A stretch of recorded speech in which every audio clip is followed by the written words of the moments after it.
Hey everyone, and welcome to another video. I am Simply G, and today I'm going to be showing off all of my December pickups. Well, pretty much all of them. If I get any more on the 30th or the 31st, I'll just pop them with my January one because, oh my goodness, the stack is so huge, guys. Sales season has been crazy for me, and some of these were gifts as well, I must point out. Only 3 of these books were gifts, so keep that in mind. Most of this was thanks to Cyber Monday, kind of like Black Friday, whatever, deals, and Christmas deals and things like that. And I don't normally... I try not to buy nearly as much as I have for this, but I also have quite a bit of anime to show off as well. I have an art book, heaps of light novels as well, a lot more than I normally get, and there's a couple like normal novels as well, which I don't know if anyone's interested in, but I'm going to show them off anyway because that's how I roll.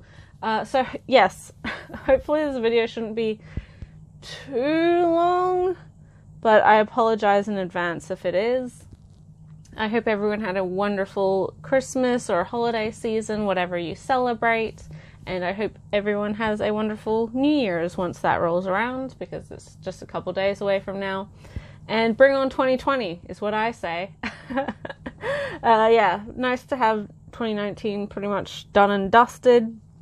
And I'll look forward to this coming year. But let's get into all of my pickups, and I'll have a lot to say. Also, I want to mention just at the beginning here, I am also going to be posting a light novel collection, because I've done everything else in the collection so far. The only thing I haven't done is my light novels, and I wanted to do this one first because I did get so many light novels this month, so I didn't want to, I don't know, I just wanted to show them off here before talking about them in that video, if that makes sense. Probably doesn't. Nobody cares. Nobody's actually keeping track.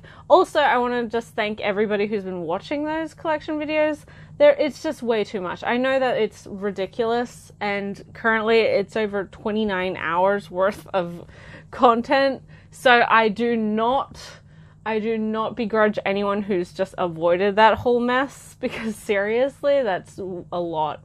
But for all of you who do continue to watch my videos, especially when they are so long, I think the longest part in one of those is almost 6 hours. It's just, you're stronger than the Marines, I swear to God. It's, I don't know how you guys put up with it, but I thank you regardless. I'm just going to get straight into this because I'd rather than babble on for too long.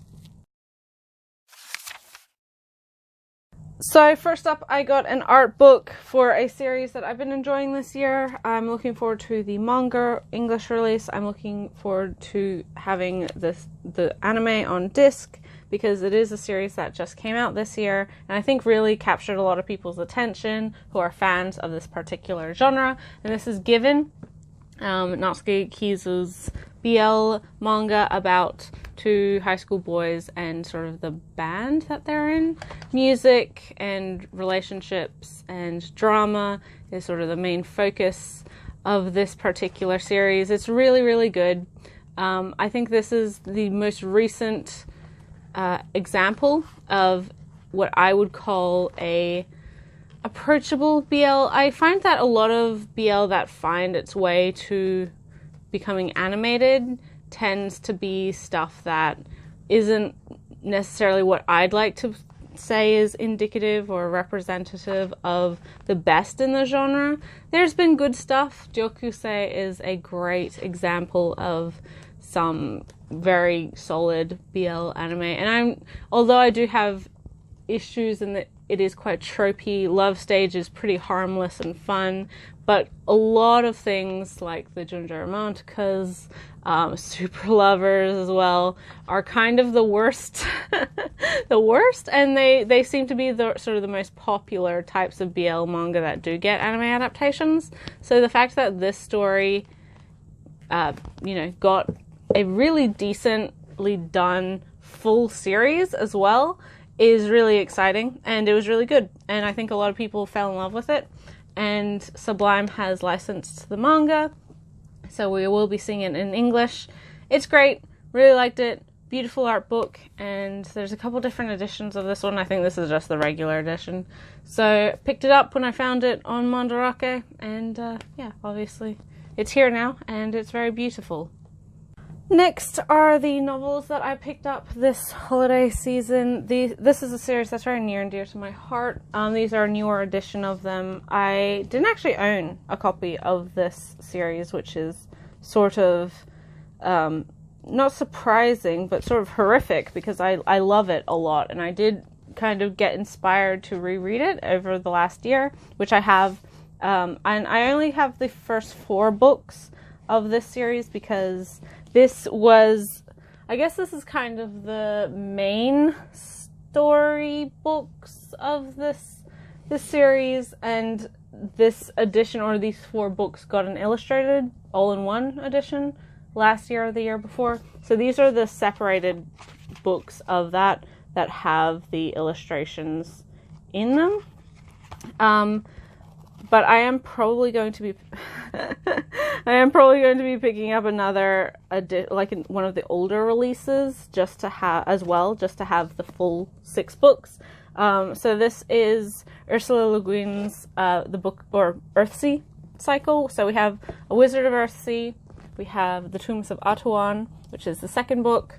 We have The Farthest Shore, which is the 3rd book, and for a long time it was the last book of this series. And then finally we have Tehanu, which is when it was released was called the final book of Earthsea, but it's not actually. There is a 5th book which is called The Tales of Earthsea, and then the 5th book is Tales from Earthsea. The 6th book is The Other Wind, so the 5th book is kind of a collection of short stories set within the larger world of Earthsea, and but one of them is kind of very necessary to read for the 6th book to make sense. It kind of introduces an element, or a character more specifically, that plays a fairly prominent role in the last book.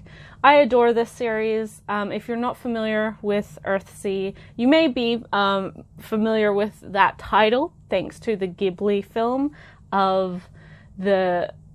which is loosely based on this franchise. The film, which is called Tales from Earthsea, is actually a loose adaptation of volume or books 3 and 4, kind of. It changes a lot, and it puts in elements, it ages up one of the characters, the main character really, of Tehanu, to older, so that the character from Farthest Shore is sort of the same age, and kind of there's a lot of changes to it. It does capture some of the magic, but I think really it's something that is... Le Guin's prose is just gorgeous. If you've never read any of her science fiction or fantasy, do yourself the favor and try it. This was her young adult kind of fantasy book that she isn't really... she's known for it now, but at the time she wasn't really prepared to be writing this sort of thing. She didn't really know what kind of story she wanted to be writing. And this is very interesting for the genre. It came out in the 70s. It started in the 70s. And she was very forward-thinking in all of her books. But most notably for A Wizard of Earthsea, which is the first one, she had a lot of issues with getting cover illustrations and that sort of thing, because her main character, and really the entire cast, aside from a couple characters, are non-white, and it's very apparent to that, and it's a very important distinction, because the Caucasian-esque or the white characters are meant to be seen as very different from our main characters, or from our main character Sparrowhawk, or Ged, however you want to call him. And this, over the course of the series, the first 3 books I really like how this series grows with its main character. And this is not just a journey, or not just a story about a boy who kind of achieves something and becomes a wizard and you know, has adventures. It's more so his evolution of himself. And the whole 6 books, when taken together, you can see his life's journey from being born pretty much up until very, very old. And you can see his journey and his personal growth of starting as what we're most normally familiar with, is like the boy hero who comes from nothing and finds his own way and achieves greatness, and then all the way up into him being a lot older and becoming a mentor for the younger generation, as it were. And each of these 3 books, although Ged is in all 3 of them, he's really only the main character of this one. And in these 2, he is a main character, but the main perspective, or the story we're following, is someone else's story. It's really, really wonderful. If you haven't read Earthsea, I absolutely encourage you to. This was also the series that introduced to the world and to kind of fantasy writing the idea of a magic school, which obviously a lot of people utilize now. It's not a huge part of the story. It's not even really that relevant to the story, outside of being a structure to kind of focus and criticize and dismantle, and to foster certain discussions.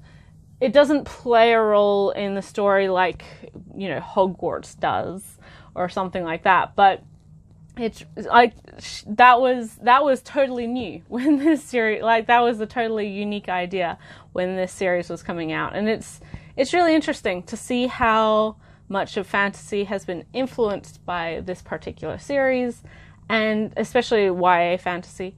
And I just adore it. It's phenomenal. It is, again, it's not like, you can see these are not like big books. They're books for young people, but I think even as an adult, you can gain a lot from them. And honestly, I feel like when you are an adult or a little bit older, outside of like being a child or a teenager, you do gain a lot more perspective on the later books than you do on the earlier books, because I think it's a little bit more understandable as to what this personal journey becomes over the course of the 6 books. But anyway, so yes, Earthsea, phenomenal series. If you've only seen the Ghibli film, it's not really an adaptation of the work. It is very loosely taking ideas and characters and settings, and kind of not, tying them together with string and like trying to make something coherent. It's not the worst film, and it's certainly not the worst adaptation of this series, unfortunately. We are getting a television adaptation, I believe, of this series that's been optioned, at least.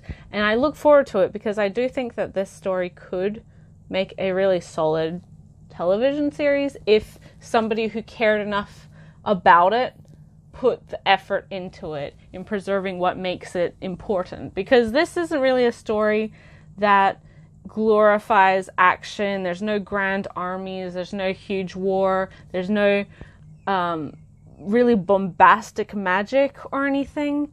It's a very, very it's beautiful in how it treats magic, and in how people who use magic interact with it and what it symbolizes for them. It's phenomenal. It's phenomenal. And as a writer, I think it's a really great use. Like, it's a really important read to understand not only Le Guin's writing style, how she puts together a series and puts together her world and her characters, and how she treats the act of writing, but also how these characters who magic comes from what is called the old language, and how that impacts them and their lives and the world around them. just the understanding of language and words is just, ew, it's so good. It's so good. But yes, these are newer releases which have the Charles Vess illustrations in them, but you can get the all-in-one collected edition as well. And that's kind of the book, a book that I wouldn't necessarily recommend to, like, for reading. You'd buy it to have it, you know, as like a display piece, kind of like the Spice and Wolf big 17-in-1 edition that they put out a couple years ago now. There is some, like, it is a series that's in print and fairly readily available, so you can pick it up pretty easily.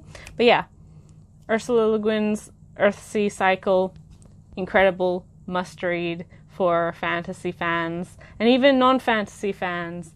I think a lot of people would gain a lot of love for it if you give it the chance.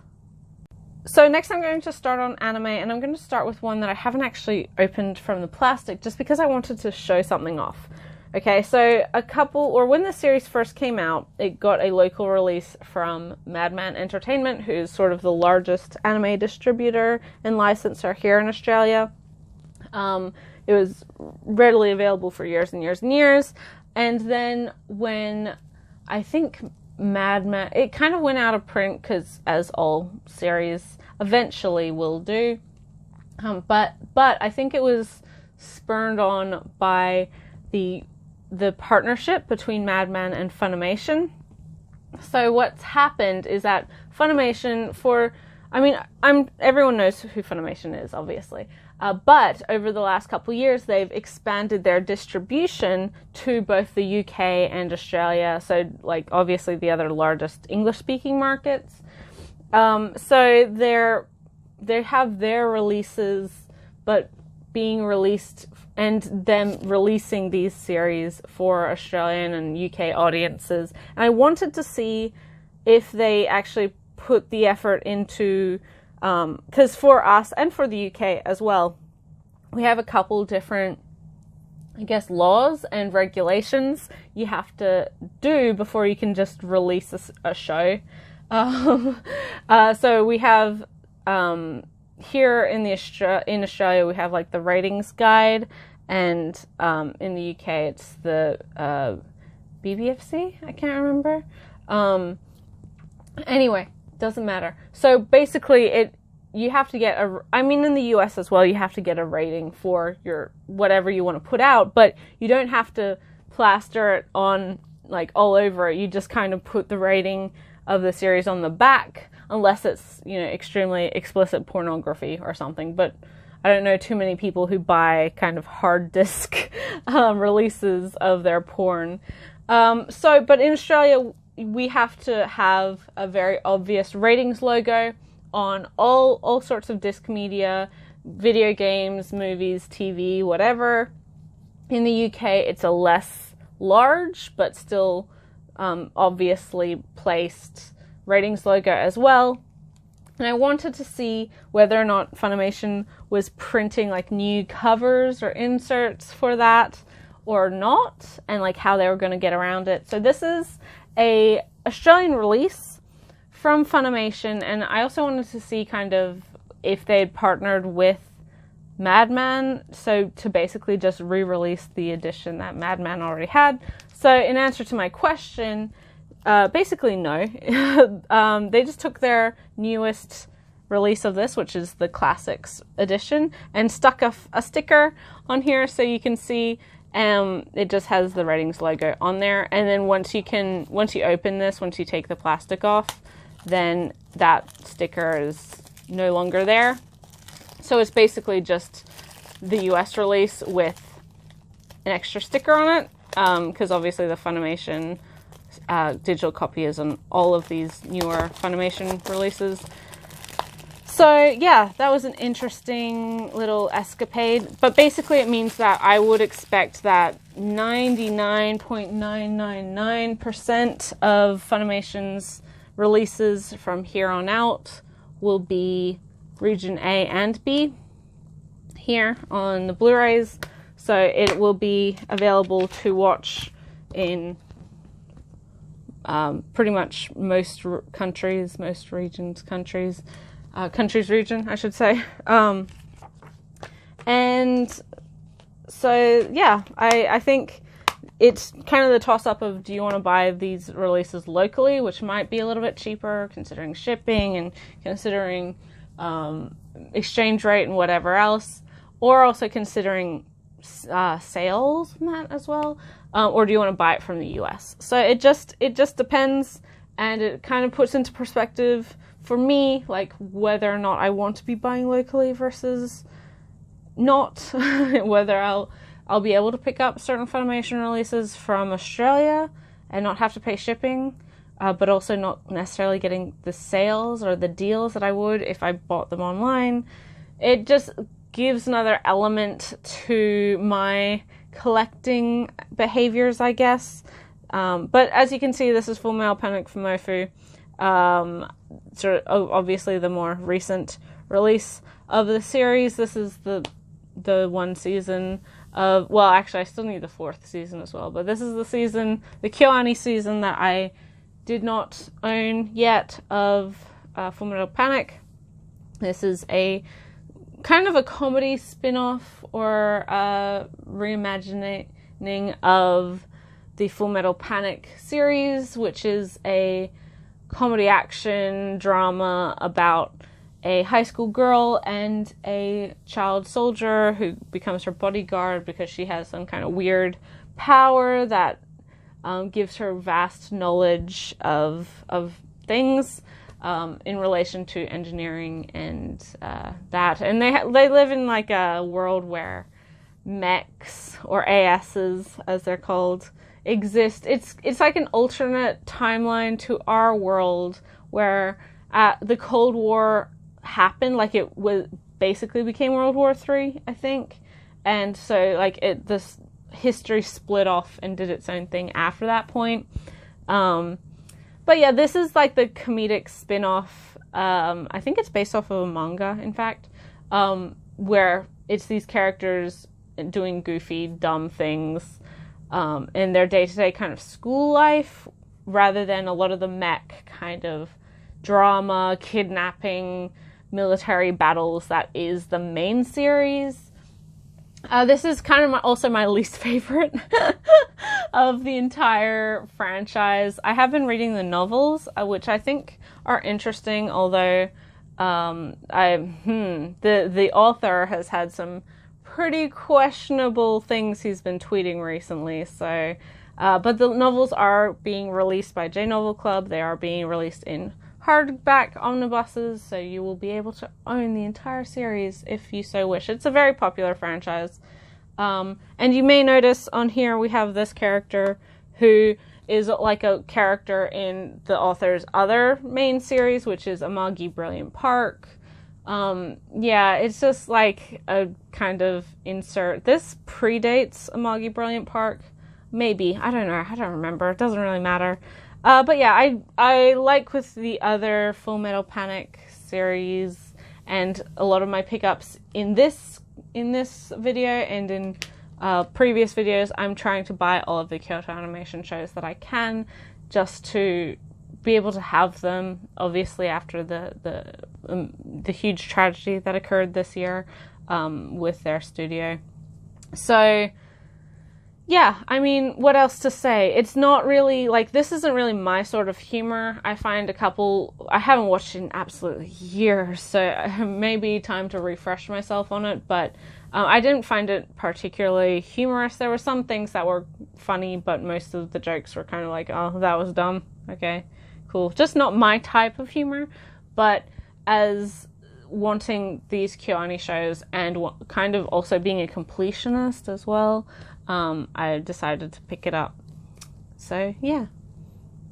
Next is the first of the movies, and there's quite a few movies for me to show off here. This is also the only real US release, although that one was also a US release. It was the local version of the US release. This is a purely US release, but is one that you can watch anywhere. It is region free. And this is Natsume Ujincho the movie, Ephemeral Bond. So this is the Natsume's Book of Friend film. This has been put out by Aniplex. It is a single disc, obviously, because it's a film, and it comes with stickers and a bunch of postcards as extras. It's a pretty bare bones release. It's subtitled only for this show or for this film, but that's not really surprising. This is the first of the Natsume franchise that Aniplex has put out, and I kind of want to say that this is probably the first, like them testing the waters as to whether people would be interested in getting the 5th and 6th season, and perhaps the first 4 seasons as well on disc again. You can currently buy seasons 1 to 4 in the standard NIS America release, because they put it out, but when Aniplex was taking back all of their licenses, this was one of those licenses. And since then, because Natsume is not nearly as popular in the West, it just never got a disc release, similarly to like Mushishi Season 2. So this, I'm really happy that we have gotten this finally. I adored this movie. It's wonderful, quintessential Natsume, just absolutely amazing. And because it is a standard, quote-unquote, release from Aniplex, it is betterly priced than their more fancy limited edition releases, which I'm not going to say it's affordable because it's not. It's a single movie for like $40, but it is more affordable compared to some of the other film releases that they put out that are like $60 to $80. So it's not like, if you're not necessarily a fan of the franchise, I wouldn't say like, oh, you have to buy this, but if you are interested, if you don't mind paying Aniplex prices, or if you do really love this franchise, maybe save up a little bit for it and then buy it, because $40, it's a lot for a single film, but if you are a big fan like myself, it's not hugely out of pocket. I've paid more for other stuff. So yeah, and if it does do well, I hope that we do see the other seasons from Aniplex, because NIS America is out of the game. Like they haven't licensed anything. They haven't released anything aside from kind of standard re-releases of their previous licenses at all. And I don't think they will ever come back. Maybe someday, but I don't have high hopes for that. And I would love to have this series on disc. And currently, Aniplex has a monopoly on their titles. They don't license to other people. That may be changing. I think it is kind of slowly shifting. But I just don't want to not have this show available legally, if that makes sense. You can still watch it streaming, but this film you can't, so this is sort of the only legal option for it currently. It did get cinema screenings in the US, which I'm very jealous of.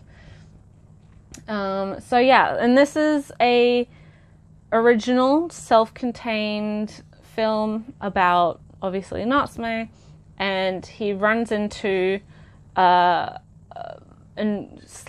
young man, but older guy, who and through him he meets this guy's mother, and he keeps getting like a niggling feeling about the whole area and the whole situation. Also, at the same time, Nyonko Sensei, his sort of best friend / bodyguard, has been changed from his normal rotund self to several small little baby versions, which is what the sticker is. And one of them, or all three of them, go missing at certain points, and he's sort of on a search to find all three of them, and he finds the third one at the house with these people. So that's kind of how he's drawn into the whole situation. There's also a plot element for him reconnecting with someone who he was friends with in childhood, who they kind of separated on fairly bad terms, but now as they're older, they're, wanting to apologize and things like that. It's really good. It's really wonderful. Classic Natsume. Will make you cry. So yeah, it really, really happy to have this one available, because honestly, I didn't think we'd be getting this film on disc from the US or from other markets, just because of the current unenthusiasm from Aniplex for releasing a lot of their titles, a lot of their less popular titles on disc. And this one, although it did get a cinema screening, I think that gave it a little bit more encouragement for them to release it. But it's still not, like, when you compare it to, I don't know, what's something else they had in cinemas? Who knows? I can't remember. When you compare it to some of their other titles, like Demon Slayer, or Kaguya Falls in Love, or obviously like Sword Art Online and the Fate franchises, this is not nearly to the level of that popularity. So I'm happy that we have gotten it in some way, shape, or form. Next is another franchise film. This is the Australian release of it, although it's, I mean, all of these things use the Funimation discs, so it's not really like that unique or different from what the US releases. But this is something that I saw in cinemas here. It's fun for what it is. It's a franchise film for a shonen series, so it's not anything brilliant. It's not a must-watch. And honestly, even for like fans of the series, I wouldn't say this is a must-watch. It has some great action set pieces. It's got some fun, interactions with the characters, but yeah, it's very typical shonen franchise film where it's totally expendable, not necessary to watch, but it's fun in the moment, and it's an hour and a half of a good time. And so I got this during sales because it's not a brilliant piece of media that I'm going to be paying full price on. So this is My Hero Academia 2 Heroes. It's kind of interesting because they did actually have kind of a single, like a lot of these franchise films, they have kind of a bridging chapter in the manga to bring this series in, and in the anime in the 3rd season, and also in the recap of the first episode of the 4th season, they directly reference or like tie this in to the anime like storyline. So it does slot in to the anime adaptation better than, like, I'd say, not that I've watched them, but better than a lot of the Naruto films where like it's never referenced again. Or like any of these films, any of these sorts of films. But this is obviously a spin-off movie of the My Hero Academia series, hugely popular Shonen Jump series currently. I'd be surprised if you're not reading it or don't know it, about a teenage boy who dreams of becoming a hero and gets that chance after running into his longtime childhood idol All Might, who grants him grants him to be successor to his power, which is passed on through generation, and is in power that's acquired versus being born with, which in this world, what is it, something like 80% of people are born with a weird superhero power type deal thing, and so he gains All Might's super strength and various other powers as well, that is later hinted on. But we have a couple film-only characters. I think the girl's name is Rebecca or something along those lines, and her father David, who was All Might's friend when they were in America. Like, it's kind of tying them, and there's a big, I guess, hero expo on some artificial island that All Might decides to take Midoriya, or Deku, our main character, to, in order to, I guess, introduce him to his friend. I don't remember. It's all very, very convenient. But it's during the summer break, and whilst they're there, some of the other kids from Class A are also there. They've gone as guests to the the expo, they were invited there, or there's also a couple who are like working there part-time. So we do have like a larger cast of characters. You can see them here. We've got the fan favorites. There's Bakugo, there's Ida, there's Todoroki. Obviously Ochiko has to be there. Momoe, or Momo? What's her name? It's been a while. And what the other guy? Kiri, whatever his name is, his full name. And also there's is his name the guy I hate, the grape guy. There's Denki and then the other guy as well, who are not on the cover because they know that if they put them on the cover, people will be like, oh, they're in the cover. Mineta, that's his name. I want to say there's other characters as too. I don't know. I don't remember. Suyu maybe, and I don't know.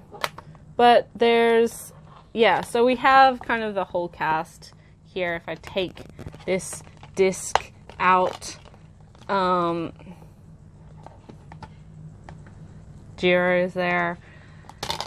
So, you know, you get a good batch of sort of the favorites of Class 1A, plus, you know, some of the side characters. And it's just an action story, and because villains take over the expo, and they have to stop the villains, and there's, you know, it's nothing brilliant. It's not going to blow your mind. The animation is very, very good, as expected for a film of a hugely popular franchise, especially coming from Studio Bones. They do great work, especially on their action sequences.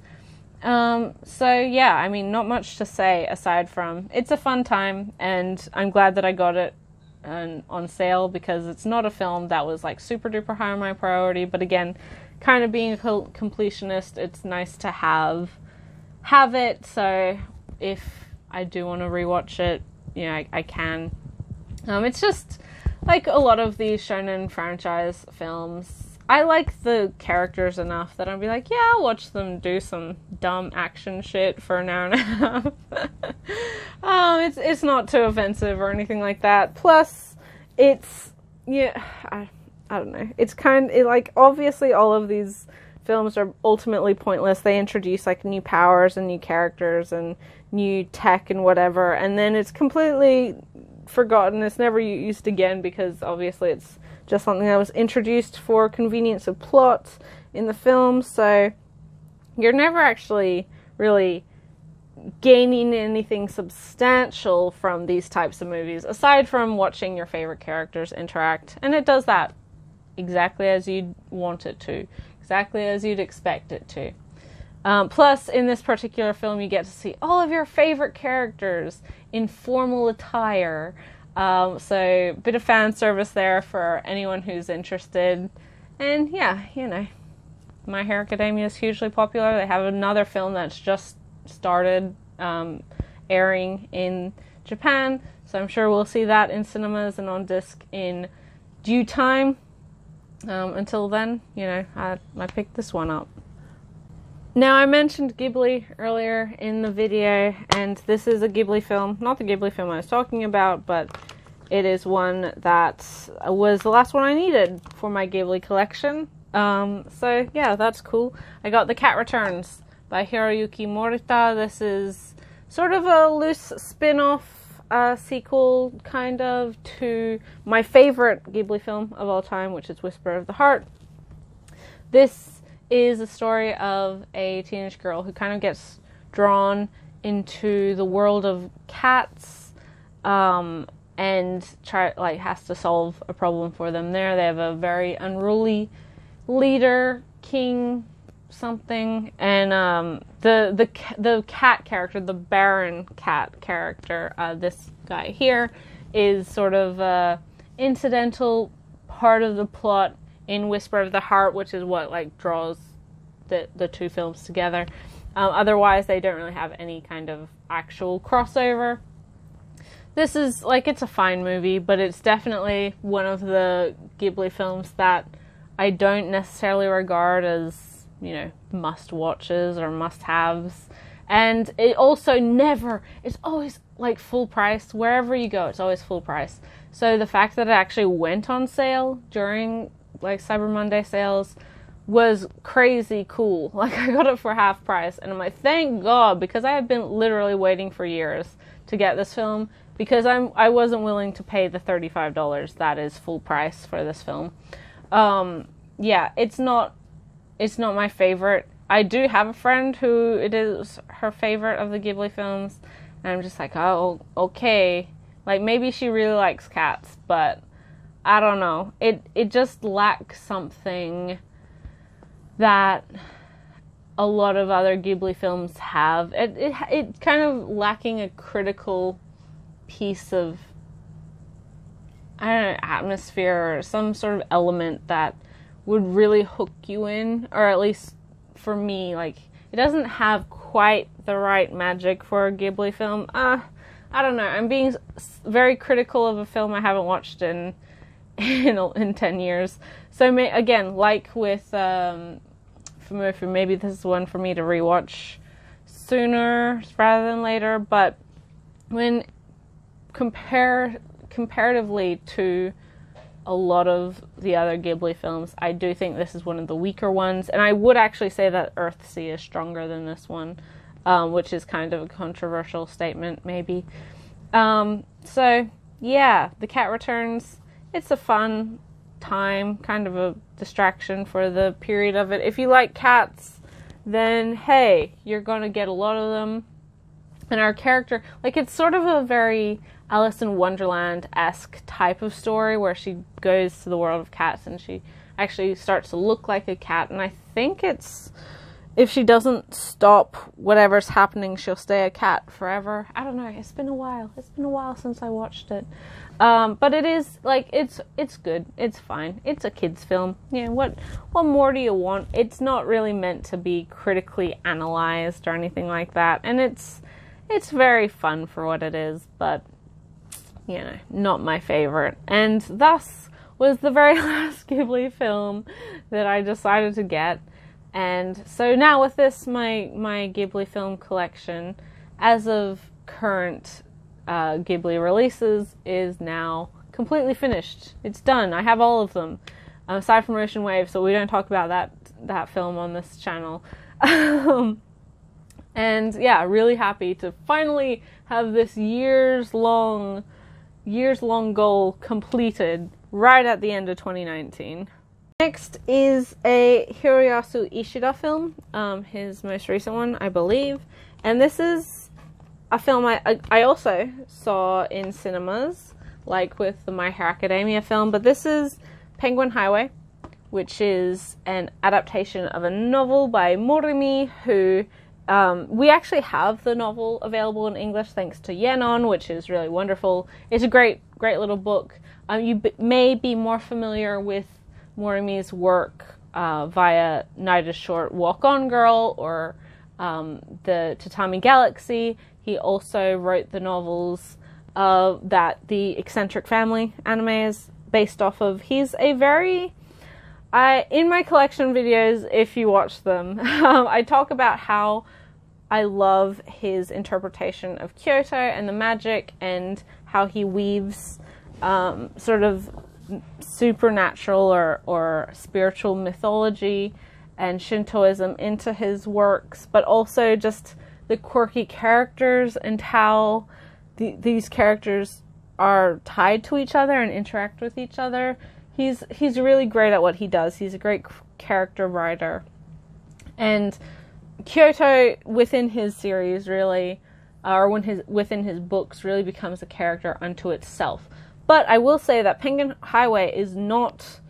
It's quite different from his other works. It's not set in Kyoto, I don't believe. And it's about a 4th grader, a young boy, who is absolutely kind of obsessed with understanding the world and applying the scientific method to everything around him in order to be able to understand it and give it some logical reasoning. And, you know, he's a very bright kid. But as a 4th grader, he's, you know, 9 or 10 years old. And so he's kind of getting to that point in his life where you transition from certain things and you get a little bit older and you become a little bit more aware of the world around you, rather than wanting things just taken from your selfish perspective. You kind of have to take into account other people. And this kid, like, he has a big crush on the dental assistant or the secretary at the dental office, and he doesn't want to admit that to himself or anyone else. So he's just like, yeah, I'm just observing her for, scientific merit. Because, that 10, 11 is kind of when that first, twinges of puberty kind of tickle at the back of your mind. But all of a sudden, one day, a whole bunch of penguins show up in his neighborhood, and it's a real weird phenomena.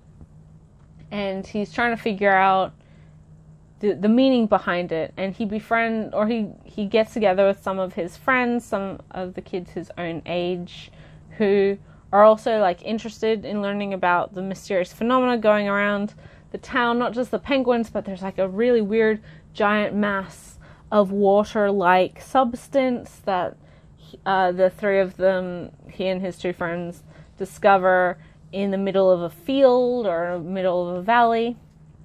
And so, yeah, it's really, really, it's magical, or it's quite science fiction-y in its magical realism, and it's done in a really great way.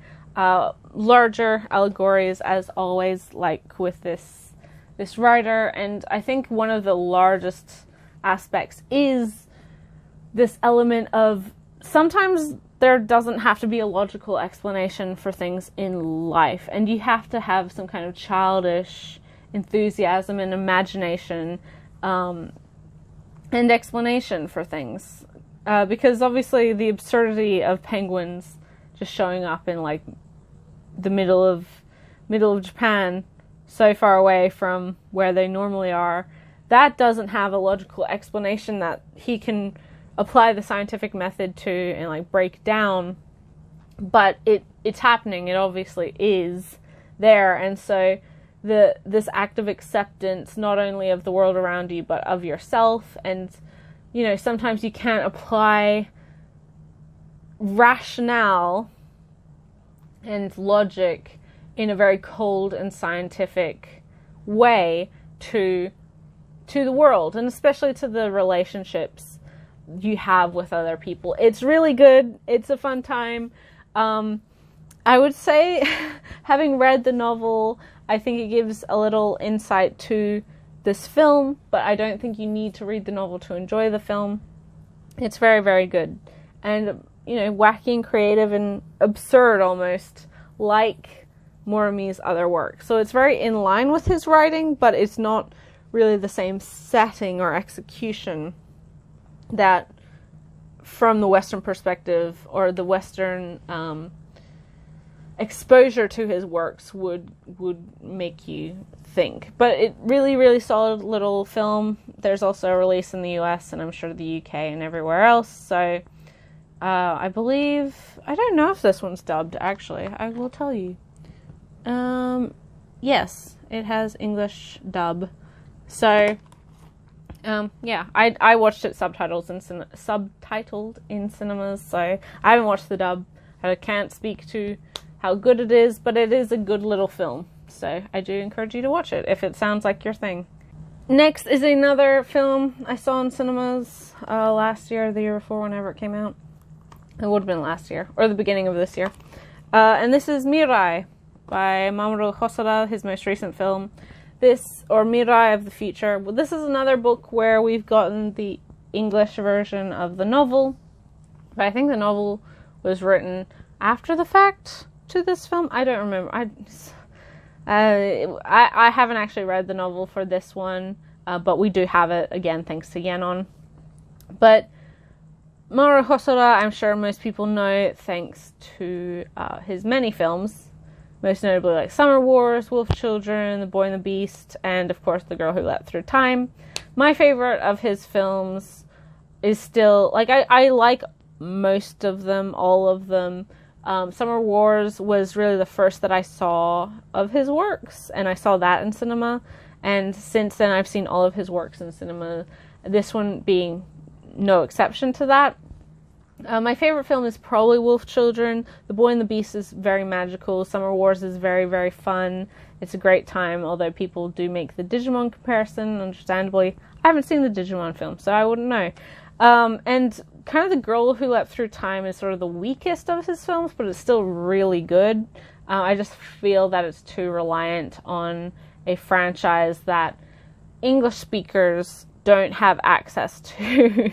In Japan, it wouldn't be an issue, but outside of Japan, it's just like, oh, okay, I don't really know what you're referencing, but okay. But this is his most recent film, and I like this film, I think, a lot more than most people do. I think the general... I haven't checked recently the general kind of critical score or regard for this film. I do understand why people might not like this film, especially coming after The Boy and the Beast, and it might feel a little bit like he's rehashing ideas from Wolf Children. Because, okay, so what this is a story of a 4-year-old boy who has just recently, his parents have had another kid called Mirai, so new baby in the family, and so now it's him basically struggling to find his place within the family now that all of the attention is going towards the younger sibling, and now that he's not the center of attention anymore, and now he's a big brother, and his mom is going back to work, so he's left with his dad all day, where prior to this it was kind of vice versa, and how he interacts with a couple various characters in his life that teaches him like different lessons, and also teaches kind of, although not directly, it gives a perspective or insight to his parents on their parenting methods and the choices they make as parents. As someone who is the oldest child of 2, who was 4 years old, or almost 4 years old when my sibling was born, and from the stories that my parents have told me of my behavior and of that period, this is very true to life. This is pretty much like spot on writing for a kid who is now going through this particular situation. So I find that the largest criticism for this, and it's not a perfect film, I would say this is probably like down. It is down in the rankings. It's not as good as Wolf Children. It's not as good as The Boy and the Beast. It has some very good things and some very relatable things, but it's not like the best of his films. But I do think that for people in my situation, i.e. the oldest child of siblings who did have their parents' undivided attention for a long time, and then have that attention taken away, and be old enough to like realize that you're not getting the same attention anymore, will be very relatable once. And then also parents who are, or people who are parents who are kind of struggling with the difference between raising different children, because siblings are not the same, and babies are not the same. Even siblings, they act differently. Apparently, raising me was a dream. I was a very good kid. I didn't want to do anything bad, and I spent a lot of time with adults because I didn't really have any cousins my age. So, and my parents were older, and all of my aunts and uncles and that were older. So I spent a lot of time with adults as a baby and as a young kid. And so when the attention went to my sister, who obviously when she was born, it was like, what? why are the adults not paying attention to me? And kids in that situation, regardless of like the whole community around them, they get jealous and they start acting out, and they start usually hurting the baby, the sibling, and it's a very, very, very normal thing to happen. I used to smack my sister when my mom wasn't looking, and then she'd cry. And my mom would be like, oh, I don't understand, like, what's wrong with her? And a babysitter apparently was like, yeah, she's hitting her sister when you're not looking. And my mom went to the doctor and asked about, like, oh, is this normal? Like, how should I stop it? Blah, blah, blah. And the doctor was like, well, how would you feel if your husband all of a sudden, like, brought a new woman to the house, and it's like, yeah, this is my new wife, this is the second wife, and she's just gonna live here now. And my mom was like, well, I'd be pissed off. It's like, well, it's the exact same thing. Like, you're bringing someone new into the household, and that new person is getting a lot of attention and affection, and so they're feeling left out. So it is something that's very, very common with children. And when you have more children. So I think it'll be like a relatable film. Like, my mom hasn't watched this, but I feel like if she did watch it, she's like, oh, that was you. This is the story. This was exactly what was happening with you. I'm like, oh no, I don't want to be this annoying 4-year-old, because I think that's the other biggest complaint about this film, is that the little boy, the main character, is kind of annoying, but he's acting like a 4-year-old. Like, I don't know if people just don't spend time around children or what, because they can be pretty freaking annoying. They can be cute as all hell, and they can be annoying as hell as well. So I think that Hosoda, as I said, this isn't the best of his films, but I don't think any of the real criticisms of character writing, at least, or the situations either, are implausible or unrealistic in any way, shape, or form. I do think that it's a little bit gets a little bit too esoteric in some of the later scenes. There's a particular, like, the train station scene, which I think is done very well, and again is kind of relatable. Don't want to be spilling all my child baby stories, but let's just say my mother, after I complained about wanting to be in the pram, when my sister was in the pram, she took the baby out, put it on the ground, put me in the pram, started walking away. And I was like, no, go get the baby. She's like, well, no, you want to be in the pram. You can't. So, like, that fear of abandonment, even if the sibling is, like, annoying you, you don't want to get rid of them. Like, as a kid, you don't hate them, really. You don't want anything bad to have them, and you understand that they're an important part of your family, but it is that adjustment of, like, refinding your place in the family.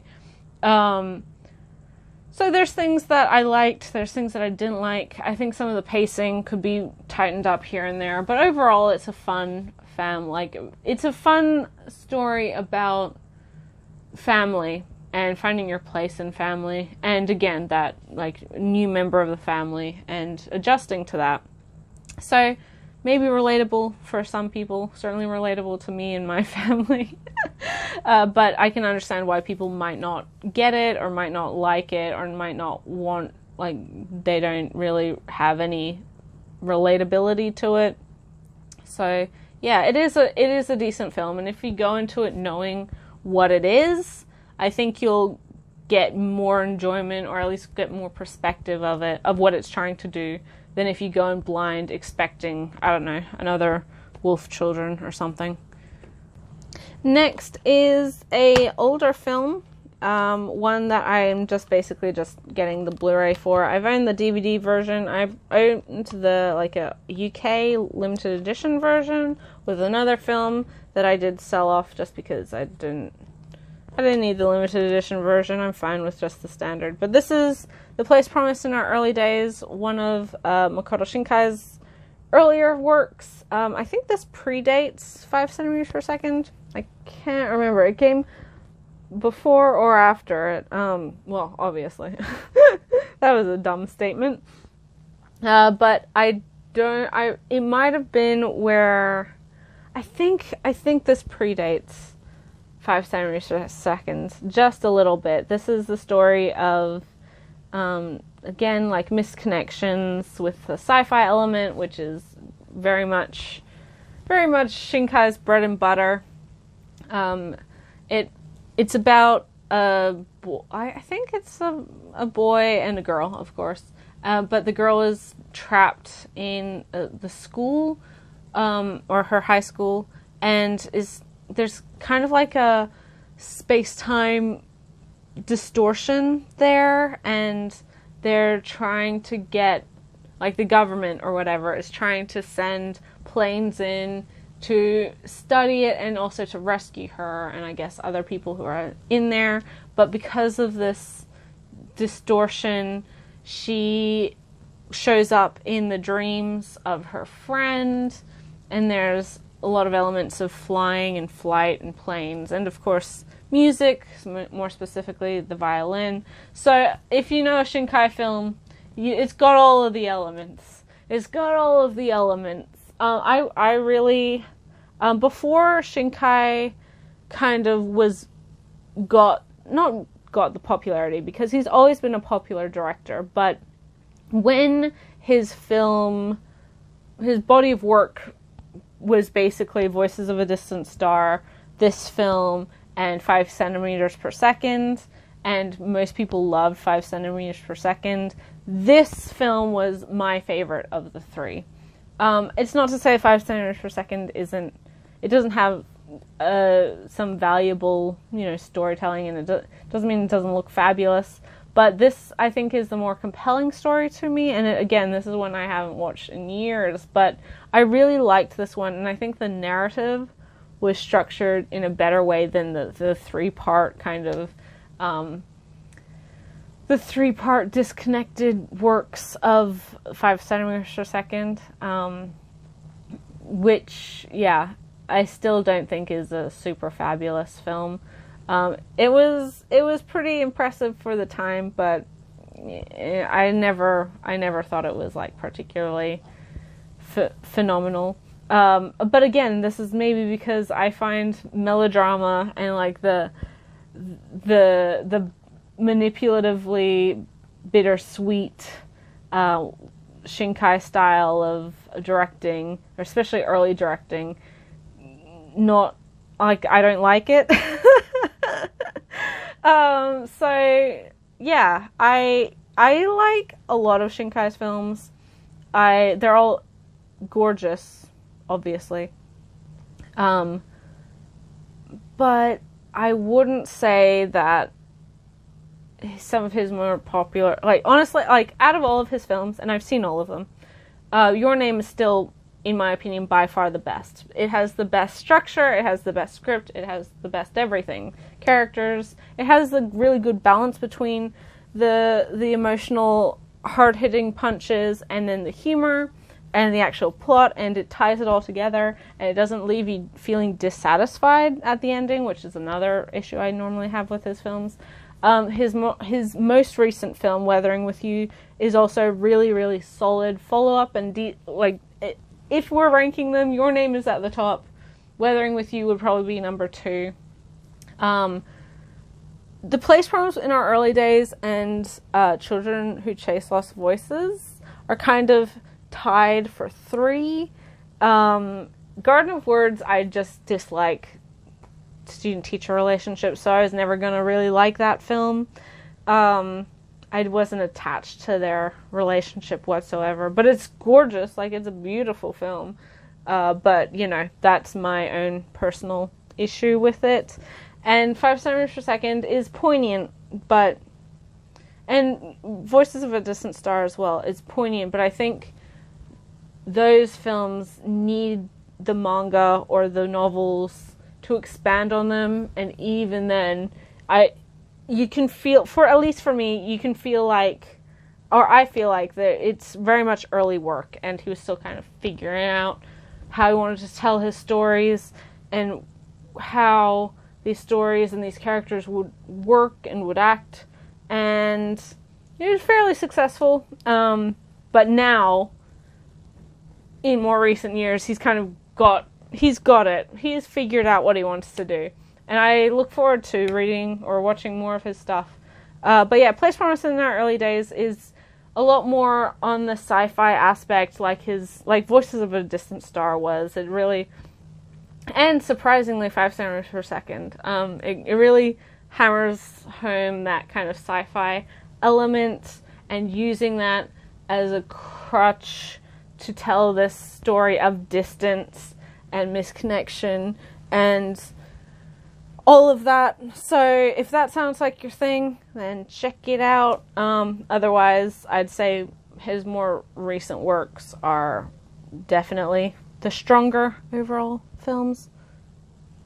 And speaking of emotional manipulation, and also of parenthood, in fact, so it's kind of a theme so far, we have Makuya, When the Promised Flower Blooms. This is the directorial debut of Mari Okada, who has written a lot of anime and is writing currently the manga O Maidens in Your Savage Season. But this is her first time directing an anime, and more specifically an anime film. And this is based off of a novel that she wrote. It's set in a fantasy kind of setting, a fantasy historical sort of kingdom setting, where there are certain individuals who are kind of ageless. They age at a very, very slow rate, and their whole meaning of existence is to record the history of the world. But one day their community is attacked, and our main character, she's really the only one who's able to escape. And when she does, she's running through the woods. She finds a camp that has been abandoned, and actually it's been attacked. So she goes there, and she hears a baby crying, and she rescues this baby because its mother has been killed. And so she takes on the role of mother for this little boy who obviously doesn't have anyone left in the world to care for him. It's very, very good. I do think there's an element of the manipulative emotional stuff that Okada likes to do, but I think it's fairly effective in this film. I also think that for a movie, it's kind of not cheap looking, but the CG doesn't really work too well because there's like CG dragons and other things in here. It just doesn't mesh super duper well, and you can tell that this is a first time director. That's not to say that the film is bad. I think this is the kind of film that makes you want to call your mum in tears on the phone and just tell her how much you appreciate her. It's one of those films. And I think that all of the elements are done very beautifully. I think the passage of time and the pacing is a little bit ad hoc, but and I think there's just one too many storyline elements that could be streamlined. Like there's some side character stuff that could have been pulled out and just refocused on the main character and her son and how that works. But you know, it does, the extra side character stuff does add more things to do and more conflicts and more, I guess, parallels between parent and child, which is good, but it does feel a little bit like juggling with too many balls, right? But it is good. Overall it's good. And if this is her directorial debut with a script that she wrote, I'd be interested to see like what her next work is. She's a very talented woman. I don't think that everything she's done is fabulous. I think that's a pretty pervasive belief and fairly common belief. Because I've said this before, again, I repeat myself constantly, but she's done brilliant stuff, things that I really, really love, like O Maidens in Your Savage Season, things that are very, very popular, like Anohana, Melody of the Heart as well, that film. she wrote the scripts for all of those, but then she's also wrote the scripts for, like, you know, Black Butler 2 and The Lost Village and was this season 2 of Darker Than Black as well. Like, I don't know, she has kind of a very patchy body of work, and some stuff is like fabulous, other stuff is not fabulous, and more recently, I think most of her recent works have gotten better at what she does. So yeah, I'd like to see more from her. It's a solid film, and definitely one that will make you cry, especially if you have a fairly good relationship with your mother. If not, then maybe not, but you know, it's very good. It's very good for what it is. Next is another local release that I got on sales, and that I wanted the show anyway, but it was one of my things that I needed for my Kyoto Animation collection, and that is Violet Evergarden, the 13 episode series plus the OVA. This, I think, is the only English domestic release. The US doesn't have one. I'm pretty sure the UK also doesn't have one. Germany has gotten releases and things like that, but obviously in German, I think this is the only English domestic release on disc. Obviously, I watched this show like most others, hopefully everyone, on Netflix. It's dubbed, it's subtitled as well.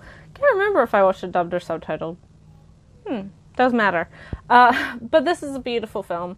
Again, like, kind of emotionally manipulative-y, but the way that KyoAni does it, I'm a little bit more forgiving, and I cried a lot in this series. Again, I'm a big sucker for series that focus on writing and words and the intention of words. This is the story of Violet Evergarden, who previously was a soldier in war, but after the war is finished, is over, she needs to find new purpose in her life. Her commanding officer, we don't quite know what happened to him. It's assumed he died in combat, but she has hope that she'll see him again, and he's alive and just living a peaceful life somewhere. And he was the one to teach her how to be human, basically, to connect with human emotion. And then after the war, she got a job as what's called an auto-memory doll, which is basically a letter writer. So people will hire you in order to write letters for other people, or for them to send to other people. And to do so with the intent of communicating the message that they themselves can't put into words. And this is also kind of in a world where a lot of people don't have the ability to read and write necessarily. It's incredibly good. There's pretty much every episode hits hard. There's a particular one about a daughter or a little girl who's really upset that her mother is spending more time with Violet Evergarden than she is, while she's writing her letters, and then how that plays out is already giving me goosebumps and making me upset. There's another one, again, about a writer and his issues with stage writer, playwright, that's the word I'm looking for, and his struggles, playwright or novelist, something like that, struggles to try and find meaning after certain events in his life. There's another one where she goes to, I guess, like a academy, and writes a letter to or for a boy there who loves like astronomy and watching the stars. It's just it's so beautiful. It's really, really good. And I know people kind of, I'm not going to say that it's not overhyped and that there isn't things that are very typical of KyoAni shows in this series, because there are. They are. but it is very, very good at what it does, and I think that it's very genuine in what it does. And most specifically, I actually just was able to see the special, which is like a film-length extra episode, really kind of extra 2 episodes of this series in cinema. It is probably a 2-hour-long film, and it is beautiful. And watching it was not just being able to see this, more of this story, and we are getting a film later at some point in time, like a proper quote-unquote film, because this is just regarded as a special. But that, as well as sort of the more recent Sound Euphonium films, are some of the last work that a lot of the people who did end up losing their lives worked on. So it's very affecting. You can hear me, like, I'm getting upset, but it's very affecting. And the fact that this series and all of their series have touched so many people's lives is incredible. Like, there's a real humanity to all of their works. And Violet Evergarden is kind of the quintessential example of that, because it shows how much people want to tell the stories and say the things that they couldn't say to people in their life, maybe ever. And it's excuse me. It's really powerful. It's really powerful. And I'm sure that this show will get a wider release at some point. It is always kind of a hit or miss whether a Netflix anime gets, or Netflix exclusive series gets a disc release. I'm hoping so, because I know most people want to own this series. I don't think there's too many people who dislike this series.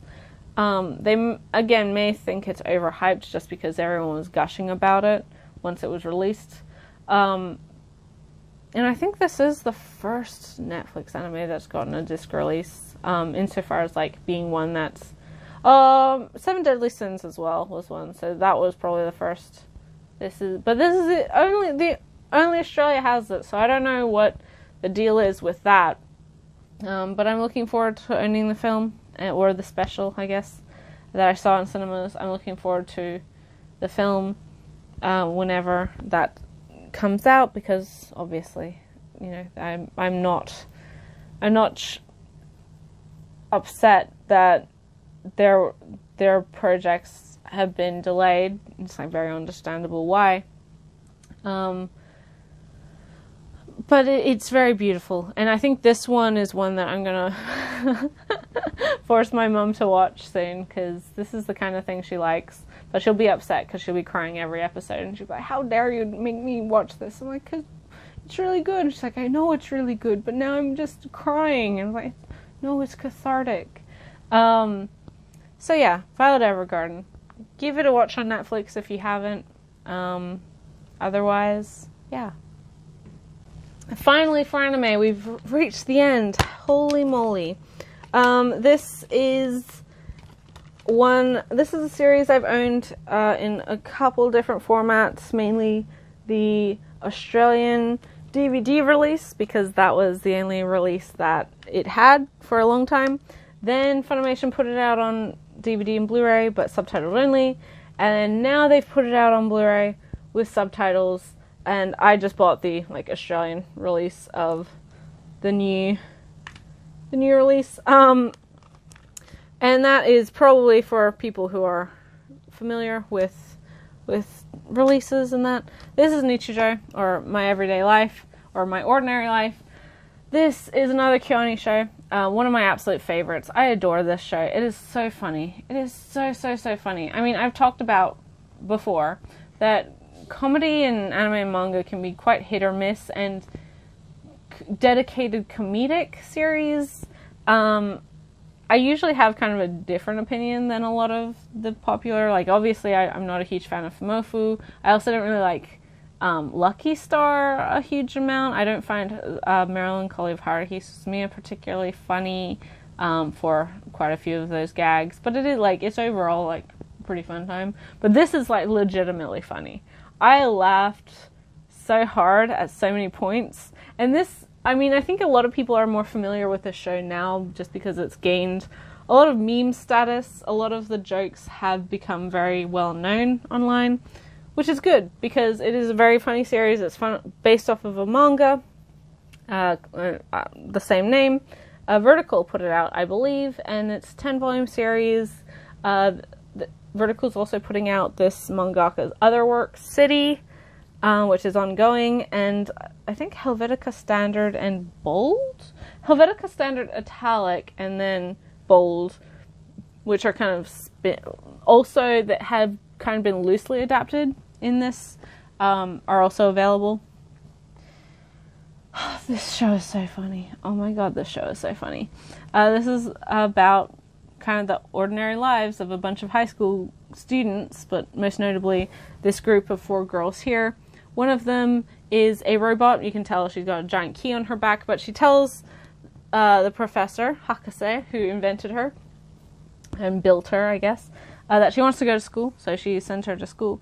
And so it's kind of her day-to-day life with her classmates, and oh god, it's so funny, you guys.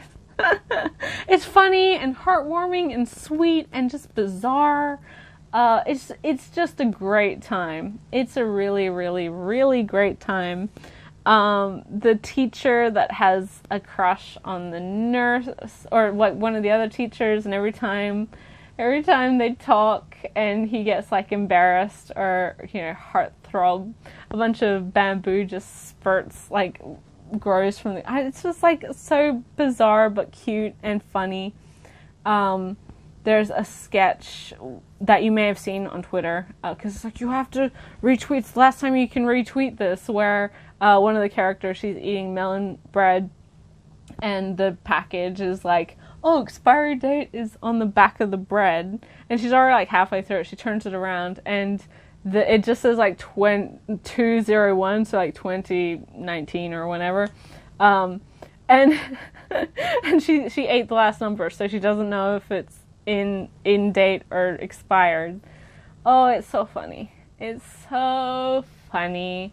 The I Go Soccer Club as well, that's a great little gag. The fact that one of the characters, she's like a secret fujoshi, and she draws BL comics of like guys in her class or guys in the school, including the guy she has a crush on, in like very evocative kind of sexy poses. Oh, and then she's trying to get her drafts posted or whatever for her dojin, or she falls and her papers go everywhere, and a policeman like offers to help pick them up, and she doesn't want the police officer to see her pictures, and so she just like body slams the police. It's so funny. You would have also seen the joke where the principal fights the deer. If you haven't, you should. Or the trying to kill a mosquito at night, and the mother like just trying to smack the mosquito, and then the mother is like, shut up, and smacks the kid, and then off of the handprint the mosquito's dead on their face. Oh, it's so funny. It's so funny. And the guy that like all of these girls, including the one who draws BL about him, he's kind of like a heartthrob, but he's such a weirdo. He rides a goat to school every day. Like, it's just, oh guys, it's so funny. I haven't read the manga for this series just because I don't really need to. I think the comedic timing for this anime is perfect. And the animation is phenomenal. KyoAni, of course, does a wonderful job, and although it is kind of like a slice of life humor series, that doesn't mean that it doesn't show off its animation prowess. I haven't watched the dub for this. Obviously, it just came out, and although this release does have the dub on it, it's not like a necessity for me to watch it. I don't know how they translate some of the jokes. I don't know. Who knows? There's also one where they play the word game where, you know, the first letter of the next word has to be the last letter of the the last word, and you can't, like, there's certain rules, and she's trying to get the other girl to lose, so she writes taxi and she writes in English and it ends it with a Y because that's like an automatic fail. No, or if she wrote it with an I, because it's just it's very funny. And then, oh god, it's like kind of cringy and embarrassing, and like, oh god, I did that stupid stuff when I was in high school too, but it's done in such a funny way.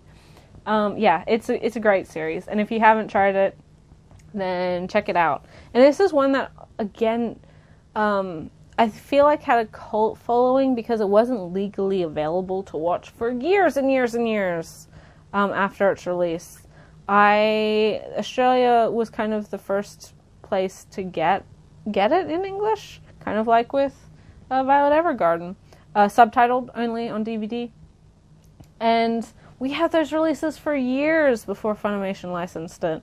So yeah, kind of a curious case for this series, but oh man, it's a good time. Now onto some stuff that people actually care about, the manga. First and foremost, we have 3 volumes of this series. This is a series I really love, and I was very behind on the releases. I'm actually expecting another volume, but it hasn't shown up, and I think I have to get another one sent to me because it may have gotten lost in the mail during Christmas time craze. Who knows? I will give it another week or so. But this is Kitaro. So we have Kitaro meets Nyarahyon. We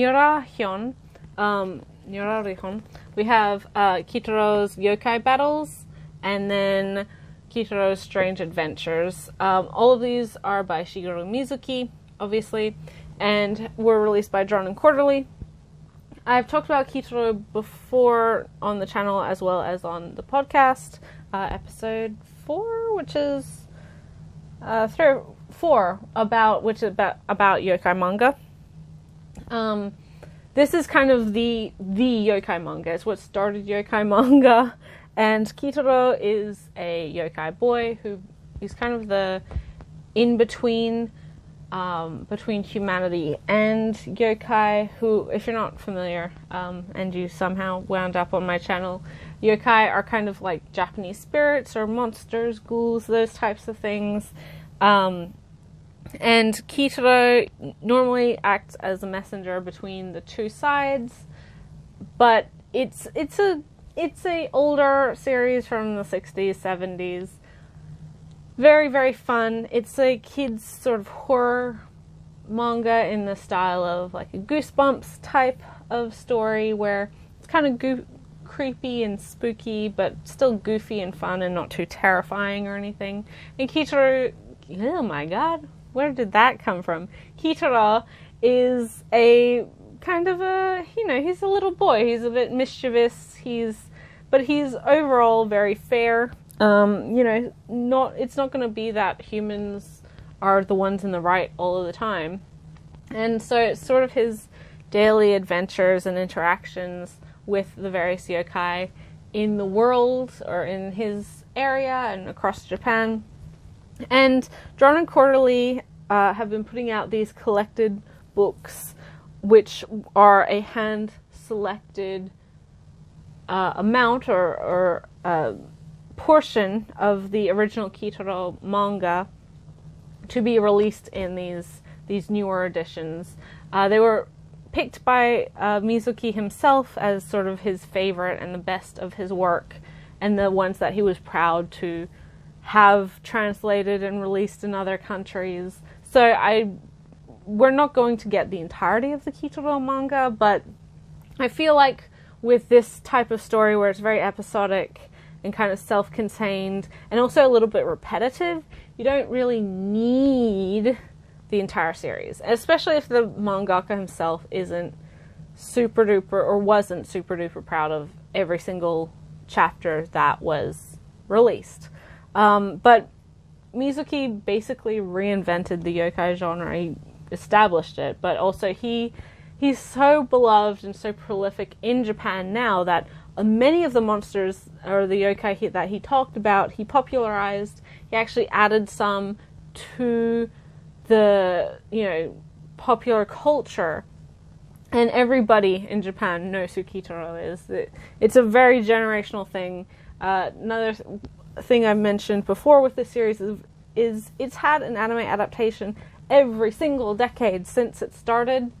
Currently it has an anime adaptation. It also had one in 2011, one in 2008, one in the 90s, 80s, 70s, and the 60s. So there's Kitaro galore.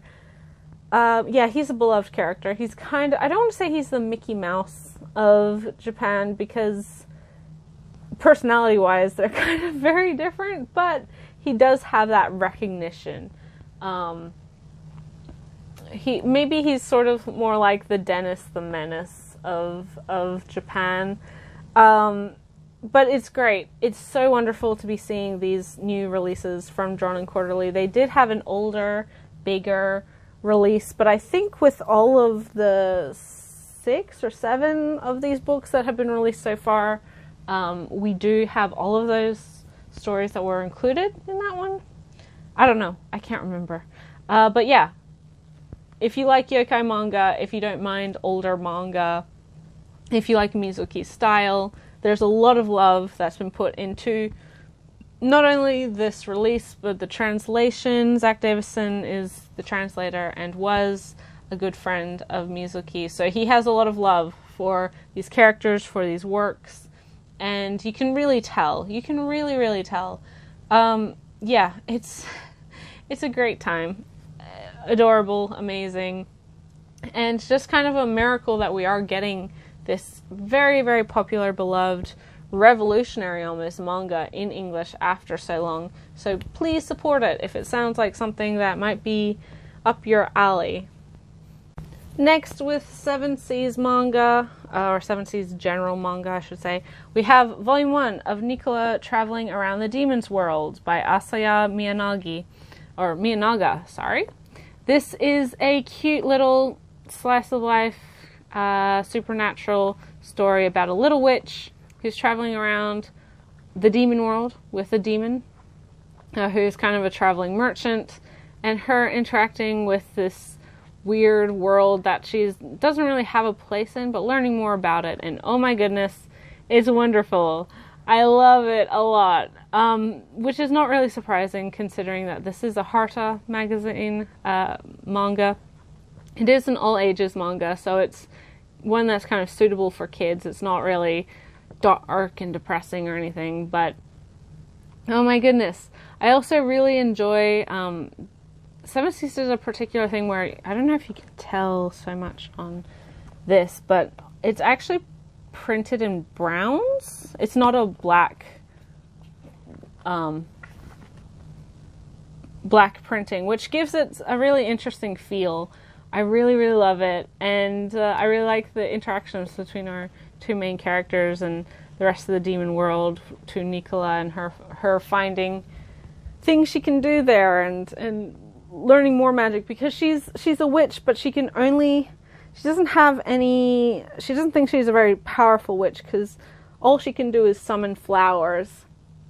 And she can't always reliably do that very well, but over the course of this first book, we get a little bit more insight into that. She might be a little bit more powerful than she or the people around her think she is. It's really, really good, really strong first volume.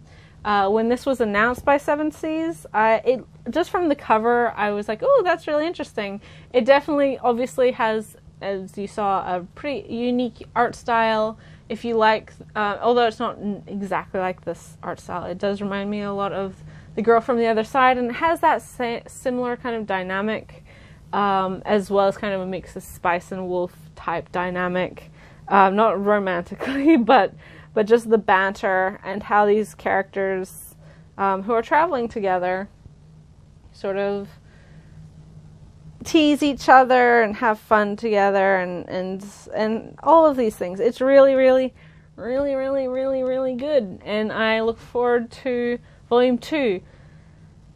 Again, Harta magazine. I was fairly certain I would like this. I haven't really ever been disappointed aside from Stravaganza by a Harta manga. And so, yeah, Nicola is a great volume, and it's one that I think you can get for your kids or get for, younger siblings or, nieces, nephews, things like that, if you want, because it is appropriate for everybody. I said that Nicola and the Dragon, or Travels Around the Demon World, was my only 7 Seas manga, or general manga, I should say. That was a lie. That was a complete and utter lie. I'm sorry. I have deceived you. In fact, I have another one, and that is this book, another continuation of an ongoing series I'm loving. And this is one of the series that was included in the most recent podcast where Ray from Whimsical Pictures and myself talked about our top 5 favorite manga debuts for 2019. This was my number 5 choice. And this is Blank Canvas, My So-Called Artist Journey by Akiko Higashimura. This is the story, the autobiography of Higashimura becoming an artist and her various things that she was going through in trying to become a full-time artist and find herself as an artist and become a mangaka, and the various people in her lives that helped her or hurt her, and all of these things. It's really great. I mentioned in that podcast that I really respect how this series highlights the fact that Higashimura, like all artists, like everyone who is successful, like every mangaka, they didn't just be born with talent and thus created, a super popular, amazing manga. It takes a lot of work, and especially for artists, it does take, a lot, years and years and years of practice, of failure, of working towards a goal. And that's something that you can forget when all you see is the success. Obviously, Higashimura is like a hugely popular mangaka now. Tokyo Tarareba Girls is phenomenal. Princess Jellyfish is her most best-known work, and for good reason. And this series is also amazingly good. And she has other series as well that are also I want to read, so, that'd be nice if we got that licensed. But she didn't just, emerge from the womb as a fully formed manga writer or manga creator, artist, just full stop. And even when she was in high school and college, it was a constant effort for her to be improving. It's a fantastic book. Really, really, really great. It's only 5 volumes long, so with this one we've reached the halfway point, surpassed the halfway point, in fact. So yes, I look forward to the final 2 volumes being released, and then hopefully we can get another Higashimura manga available in English. Guys, hey, just a hint, maybe just a suggestion. I would like some more Higashimura. We are getting the Tarareba Girls sequel digitally, and I'm sure in print down the line. But hey, she has some other stuff that I would pay money for. Just so yeah, publishers. Next is the vertical release that I got for this month. This is the continuation of the series. I haven't actually read this volume yet because I only got it yesterday. So I'm really looking forward to reading it, sitting down and having some time to get through it. But this is Go With the Clouds, North by Northwest by Aki Ire. Really, really lovely story about a kind of magical realist setting of a teenage boy who's living in Iceland as kind of a jack of all trades, but he can communicate with tech or mechanical things, most notably his car. There's also that an element that was kind of dropped in the second volume, which I know a lot of people were upset that it was dropped in the second volume, with his brother, who was up until recently still living in Japan with his aunt and uncle, but has come to, run away basically to Iceland to join his brother, and also try to evade police because the aunt and uncle are dead, and there's a mystery as to whether he was the cause of it. Our main character, he's staying with his grandfather, who also has kind of a magical ability to speak to either the birds or the winds. So it's very low fantasy. It's not really a huge element to the story, and it's almost kind of incidental where you'll be reading it and then all of a sudden he'll be talking to his car, and you're like, oh yeah, he can do that. That happens, yeah. Just from flipping through it, it does look like the brother subplot does come back into play and does get a focus to it.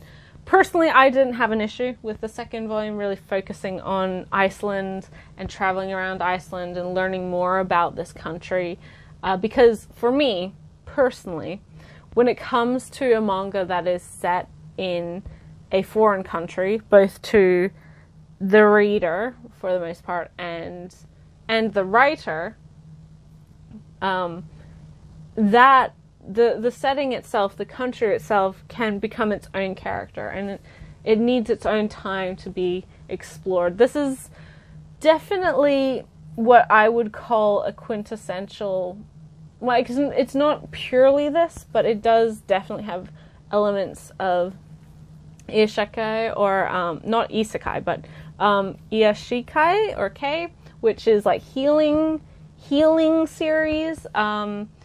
There's a lot of series like this that kind of get lumped into the slice of life genre. Things like Flying Witch, things like Girls Last Tour, things like Mushishi, things like Natsume's Book of Friends, and Aria is kind of the perfect example of this, where it's kind of slow and you're just meant to take in the atmosphere of these characters and what's going on around them in the day-to-day lives, and the whole, in that sense, you're sort of meant to stop and smell the roses. It's meant to be a immersive experience where you are appreciating the world and you're appreciating everything around these characters, and you're meant to take it slowly and to just kind of bask in the wonder of life, which I find is a very different feeling from purely slice of life manga or anime, because I'd call something like Lucky Star a slice of life series. That really is just a look at, or even What Did You Eat Yesterday, although that's a food manga, it really is a slice of life where you're just looking at the everyday occurrences of these people's lives. There's no magical element to it. There's no kind of supernatural or sci-fi element to it. And it's not to say that healing series need that not realistic element to it. But even something like a Laid Back Camp, where you're just reveling in the mundanity of it, and the kind of the relaxation and the atmosphere of that mundanity is really important for a healing series. And this is what that is. It has the magical realist element to it. It has the mystery element to it as well. But ultimately, it's one where you revel in the fact that Iceland is kind of magical. I'd love to go to Iceland. I think it from everything I know of it, it sounds like a beautiful place to go, very unique to itself, both culturally and geologically. the whole ecology there is very different from the surrounding countries, and of course like immensely different from my personal like home country. So it's just something that I'd always love to go and be able to experience it, and experience it through these characters as well, is something I value a lot, and I'm really glad that the series took a step back to kind of show off Iceland in all of its glory in the second volume. And I get why people might not have liked that, but I think it's kind of missing the point of the intention of this type of series when you get upset with it doing the thing that it's meant to be doing. So yeah, Go With the Clouds, North by Northwest, wonderful series. I hope to read this book soon. I probably will over the next couple of days, and it is ongoing. So I think there's 4 volumes already out in Japan, so another volume at least. I don't know how long it'll go, but we'll see. I think obviously Akihire's other work, Run in the Grey World, is only 7 volumes long. This might be longer, this might be shorter. Who knows? I guess we'll have to see. Next is, I finally got, well, it was finally released for one. This series, or this book, had a previous release from this publisher. It was out of print for a long time, and now it has gotten a nicer, I guess fancier, extended edition just recently. And that is Jiro Taniguchi's The Walking Man. This is released by Fanfare Ponentmon, and is a hardcover, like all of their books tend to be, but it has all of the color pages and you know, the full book, the full stories in this book, and really happy to own this, because by the time I got around to collecting a majority of Taniguchi's works, which is not something I'm currently actively doing now either, but this and A Distant Neighborhood are his most well-known works, and for good reason.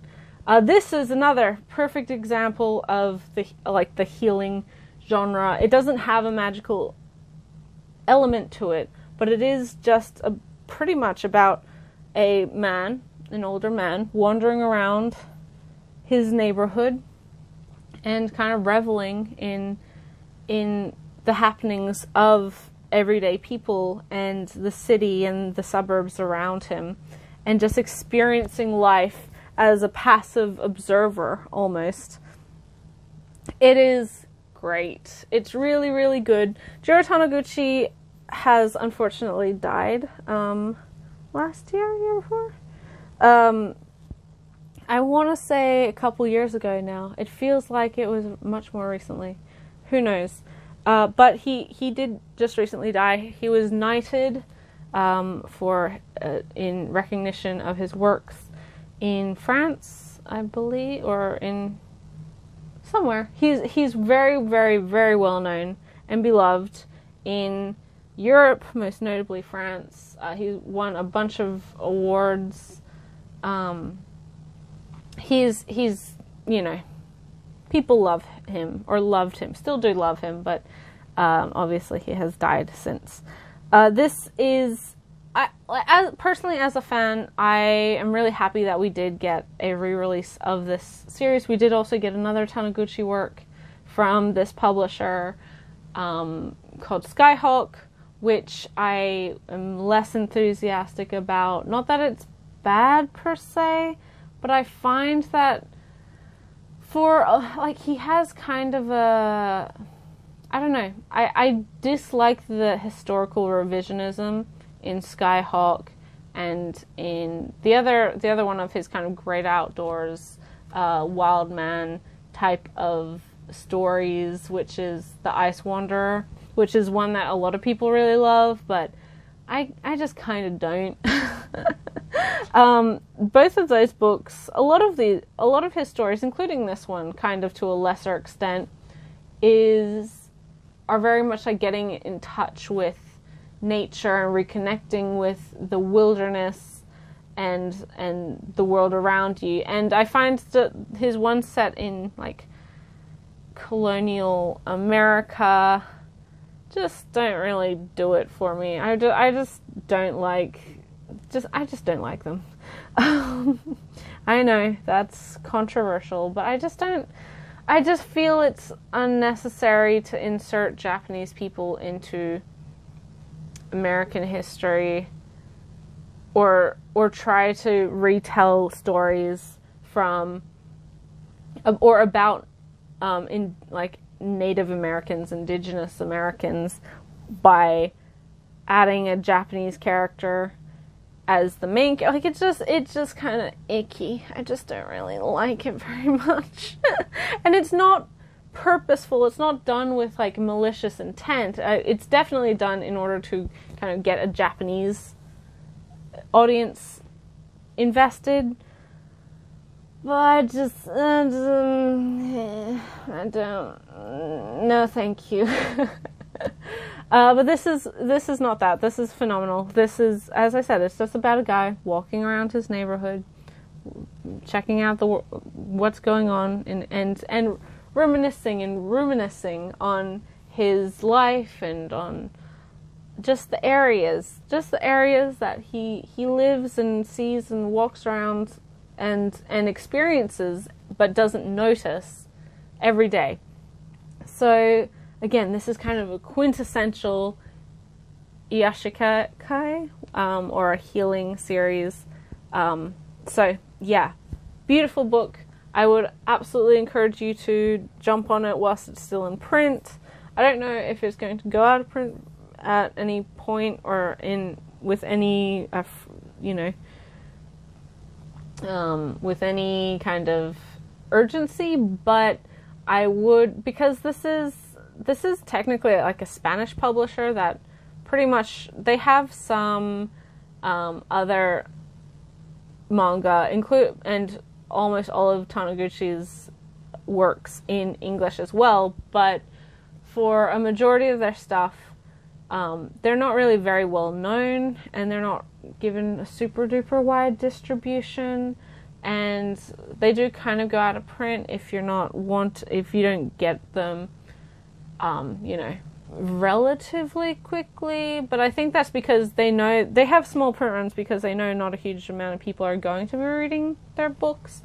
But this one is wonderful. I mean, Taniguchi does have a lot of really great work, and this one, as well as A Distant Neighborhood, is my recommendation for Taniguchi's work. As well as, I really liked his Louvre manga that he did for the gallery. I think it's pretty quintessentially his style as well. So yeah, I'm happy to have more Taniguchi that isn't historical revisionism, that underplays the roles of indigenous peoples in their own stories by inserting a Japanese character. That's a fairly specific complaint, but you don't have to agree with me. That's just my issues with that. So starting with Kodansha books, this one is one that I've been really excited about. I've actually been reading it digitally, legally. I had the first 3 volumes via Humble Bundle, and the rest of the chapters up until current are available on Crunchyroll. But this was just recently announced for a print release, and the first 2 volumes were actually published this month. I think the second volume was actually originally slated for February, but it's been shipped out and you can get it. So I don't know quite whether they decided to put the first 2 books out and that solicitation is for the 3rd volume or what. I don't know, guys. But I think they were wanting to get this book out very, very quickly, because there's actually going to be an anime adaptation of this on Netflix in the coming season, I think. So this is Drifting Dragons by Taku Kuwabara, and this is the story of the Queen Zaza, which is an airship who its crew goes around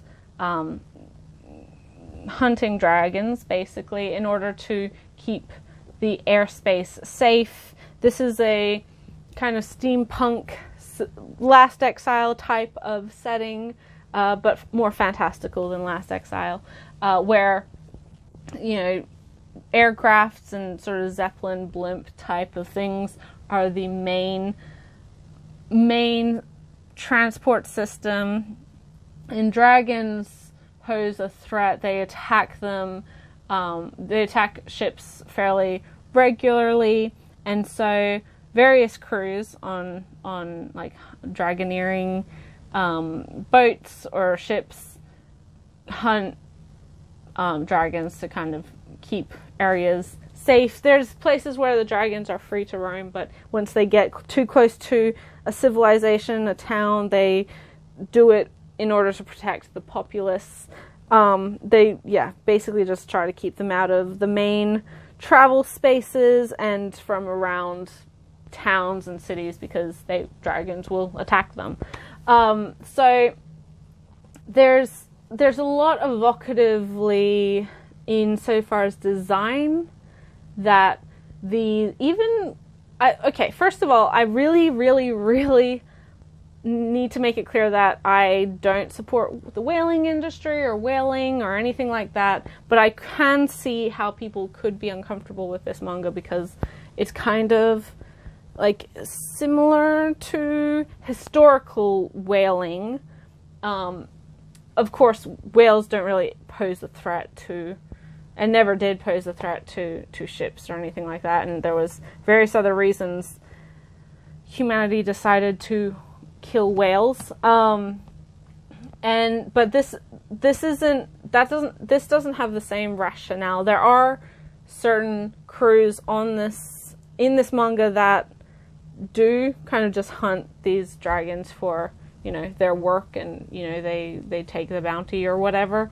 But our particular crew, the Quinzaza, through the influence of this character here, they actually, every time they kill or hunt a dragon, they eat it, and they kind of subsist on dragon. And so they, like with, I don't know, Golden Kamui or even Silver Spoon, there's a value to killing these animals. They're going to do it anyway, but it's not a wasteful thing. They're actually giving the animal respect by using every part of it, which, you know, is a little bit different. So this is kind of like a covert food manga as well. I talked about it in the food podcast I did, or the foodie manga podcast that I did with Ray on our Read Right to Left podcast. It's one that I think a lot of people don't really know a huge amount about. You may have seen the cover. I really like there's a pretty unique dragon designs in here. So my opinions on this manga aren't, you know, exclusive to this particular book. Also, like with Silver Spoon, like with Golden Kamui, vegetarians in the audience, be aware that there is kind of like slaughter of, or like cutting up animals, that kind of thing, preparing animals for meals or to eat them. So just, if that's not something you want to read, maybe avoid this. But like, this is a really unique dragon design. It doesn't look like the conventional type of design for dragons. But yeah, there's a real interesting I really love the crew on this. I think there's a lot of really interesting personalities. I think if you like this kind of, I'm not even pirate type of story, but like a story of traveling the seas or the skies, and sure, yeah, we kill a dragon every now and then we make a delicious meal out of it. You can see we have our recipe here, and because obviously a dragon does not exist, there's usually a recommendation for an actual real life meat that you can use or whatever. But I really like how this manga is set up. I think there's a lot to love about it. If you have a real love for stories that are kind of more so about the experience of seeing the world and seeing everything in it, and experiencing, you know, the vastness of the skies and the seas and the bigness of the world, and coexisting with it, but also subsisting on it, then this is definitely one to try. Again, I don't think a lot of people know a huge amount about it, which is a shame because it's a pretty cool series. It does a lot of really great things. As I said, I really like the cast. I think it really functions very well as a food manga, and you can see it gives you recipes and everything. I think the element of dragon hunting is handled in the best way that it can be, in regards to kind of real life parallels and things that may make people uncomfortable. I think it does handle it a lot without glorifying very problematic real life industries that do still exist. To me, it feels more so like a Treasure Island, or, you know, a kind of a pirate story, or something like that, or Last Exile, or whatever, rather than, you know, oh yes, we are going out to hunt for sport because we are men and this is how we prove ourselves. Like, it's not that. It's not that. And so there's not a senselessness to it. And I think there's also, later on in the series, and I don't want to kind of project my opinions of the series overall onto this book, because a lot of people, this is going to be their first introduction to it, but I think there's a really interesting way of how they intersperse this kind of dichotomy of dragoneering and having to protect everyday citizens from generally a creature that doesn't really interact with humanity at all, but can be very volatile when it does, and also like indigenous beliefs and for dragons, and how their myth plays into to the understanding of the creation or the beginning of humanity and all of these things. It's really, really good. And again, like, if you like food manga, check this one out. Like, actually do, because it is really good. I really like all of the characters, but most notably, he's sort of our main character. He's the driving force for, like, dragon cuisine. But our main, I guess, perspective character is this one here, and she's kind of the rookie who's just starting out. So we get a lot of explanation through her. But yes, you can see we have the Netflix original anime adaptation coming soon. So I think that's encouraged the release to be pushed forward a bit more than it might be. Also, yeah, this kind of dragon, not really the type of dragon you see. You saw, it was a lot more like, I don't know, gelatin, like kind of like a jellyfish or a sea sponge, or, I mean, a whale maybe.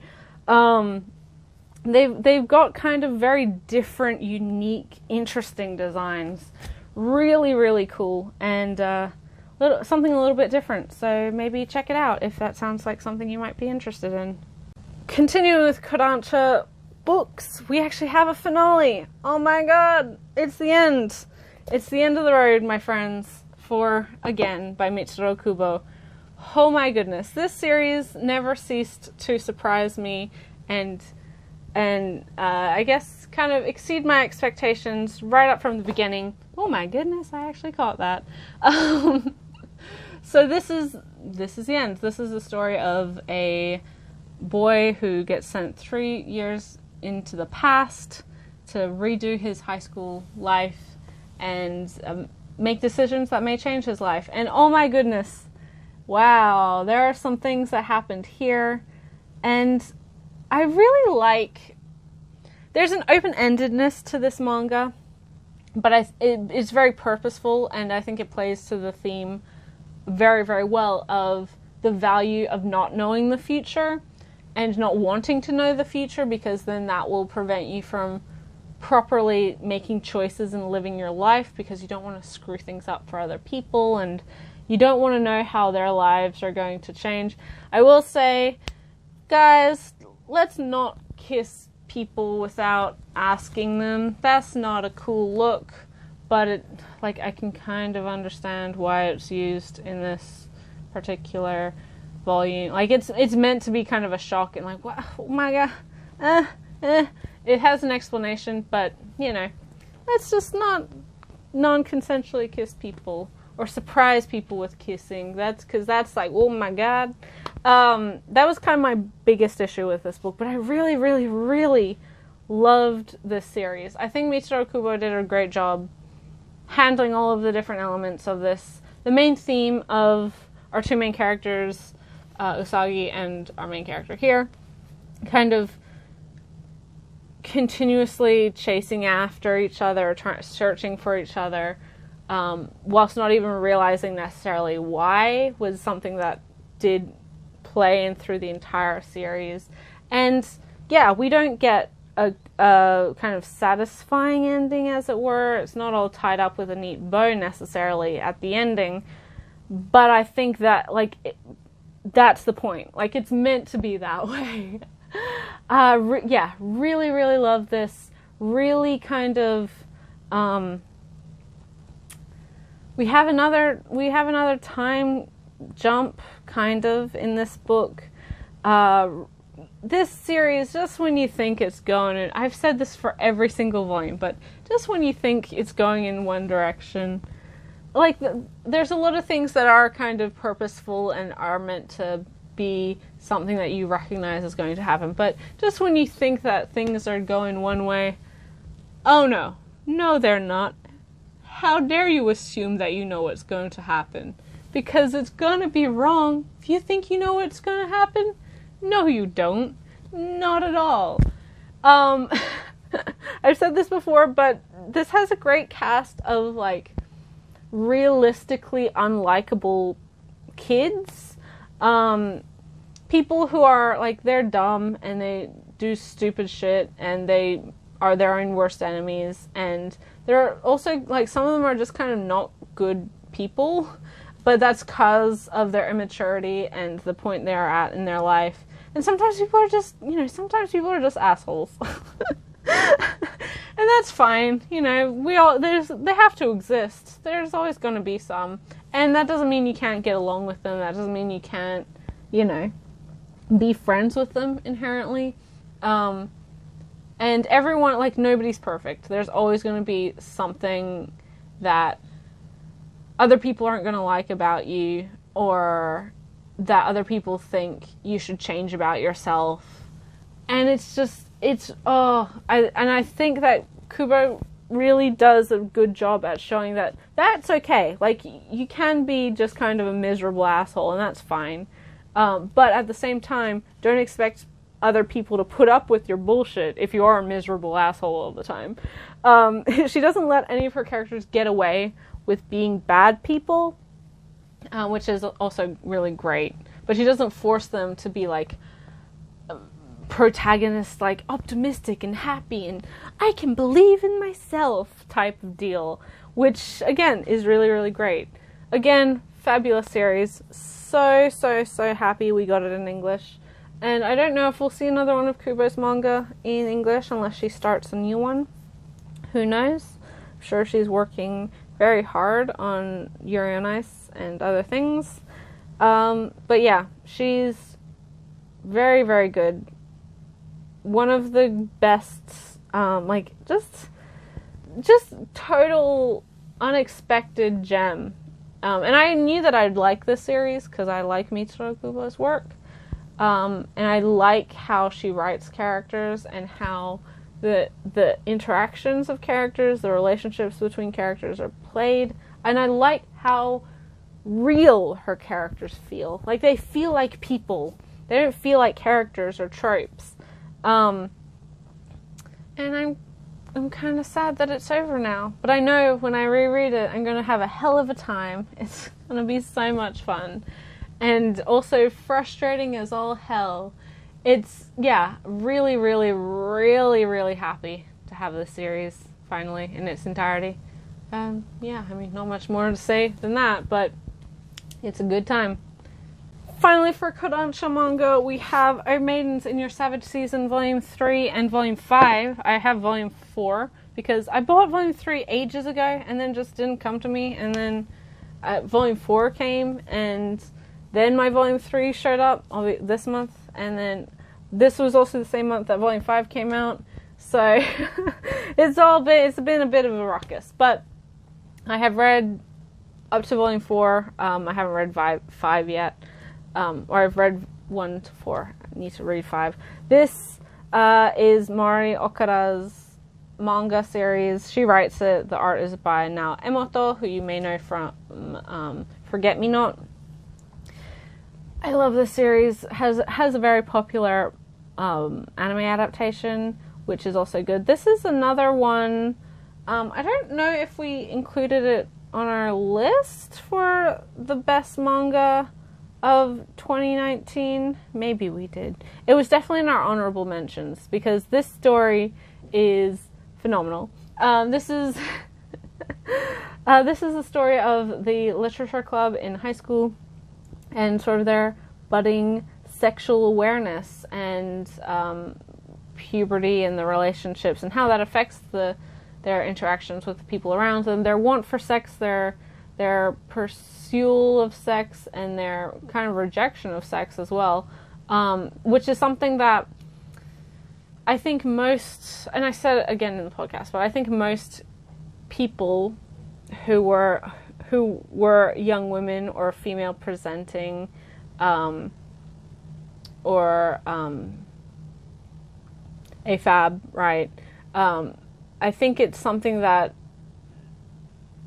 we have all experienced, this struggle with our sexuality and accepting sexuality, because socially, it's not really seen as okay for girls to be thinking about sex or talking about sex, or because, you know, that might somehow encourage them to be promiscuous, and how dare girls explore their sexuality. Only boys are allowed to do that. Masturbation jokes about boys, that's fine. Who cares about that? Girls, we don't want to think that they think about sex and sexual pleasure or anything like that. Nope. So obviously, like, it's kind of a subject that has a lot of stigma around it, and Okada writes it with a lot of genuine care, a lot of genuine empathy. There are some potential issues with this series, in most notably this character. She's kind of trying to blackmail her teacher, or one of the teachers, into like sleeping with her, and he's like, hell no, like, no, this is not appropriate, no, and he's trying to like let her down.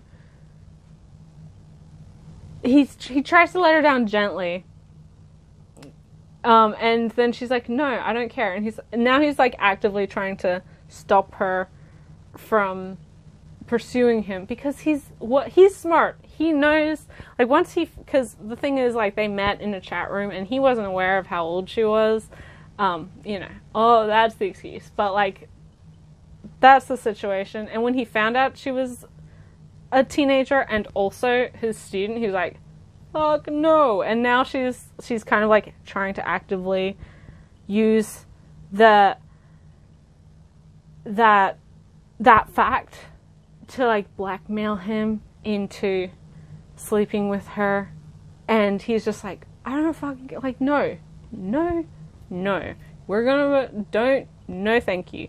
Which is really, like, it's, there's problems there, obviously, but I think it is kind of a realistic expectation of how, again, teenagers view sexuality, and especially, and I hate to say this, but especially girls, teenage girls, we are not only conditioned by society, but also just through interacting with boys kind of our own age. We're most of the time, we are attracted to guys who are older, who seem more mature, smarter, because...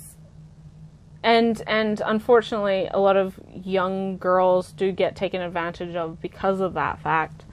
So it's not unusual. Like, it's absolutely 100% realistic that this girl at 17 or whatever is like, yep, this 24-year-old, I want to sleep with him. He's fine. He's like, it's great. This is what is normal. And I can totally understand that being like such a difficult situation for that guy to be trying to avoid, like trying to get out of and not actively encourage, but also not wanting to hurt her, because, you know, you don't want to discourage just the idea of sexuality, but you do want to discourage, you know, inappropriate sexuality and inappropriate sexual relationships. So yeah, there's that issue. There's another, but there's a bunch of different relationships. Each girl has kind of their own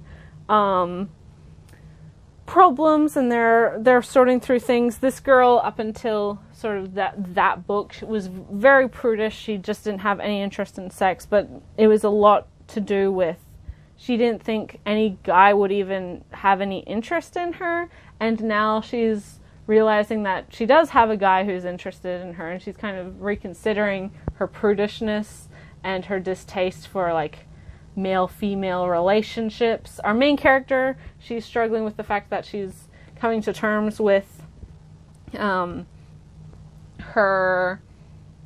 being in love with her best friend, her childhood best friend, and also, like, coming to terms with, like, he's a teenage boy, he's got an active sexual imagination, and kind of realizing, like, hey, we're not kids anymore, and, like, I wasn't even thinking about this, but obviously he is, and oh my god. And then there's another girl who at cram school, she kind of, like, reconnects with the guy she knew in primary school, and he's like wanting to date her, and she's like not that keen about it. So he's like, oh, it's fine, like, why don't we just be friends? And like, oh, he's so, like, nice guy. It's really, oh yeah, they go on a date, and he after the date, she's like, oh, I'm so tired, like, this whole thing was just really tiring, having to spend the whole day with him. And afterwards, he texted her, and he's like, oh, thank you for, like, trusting me and being vulnerable with me. And she's like, what?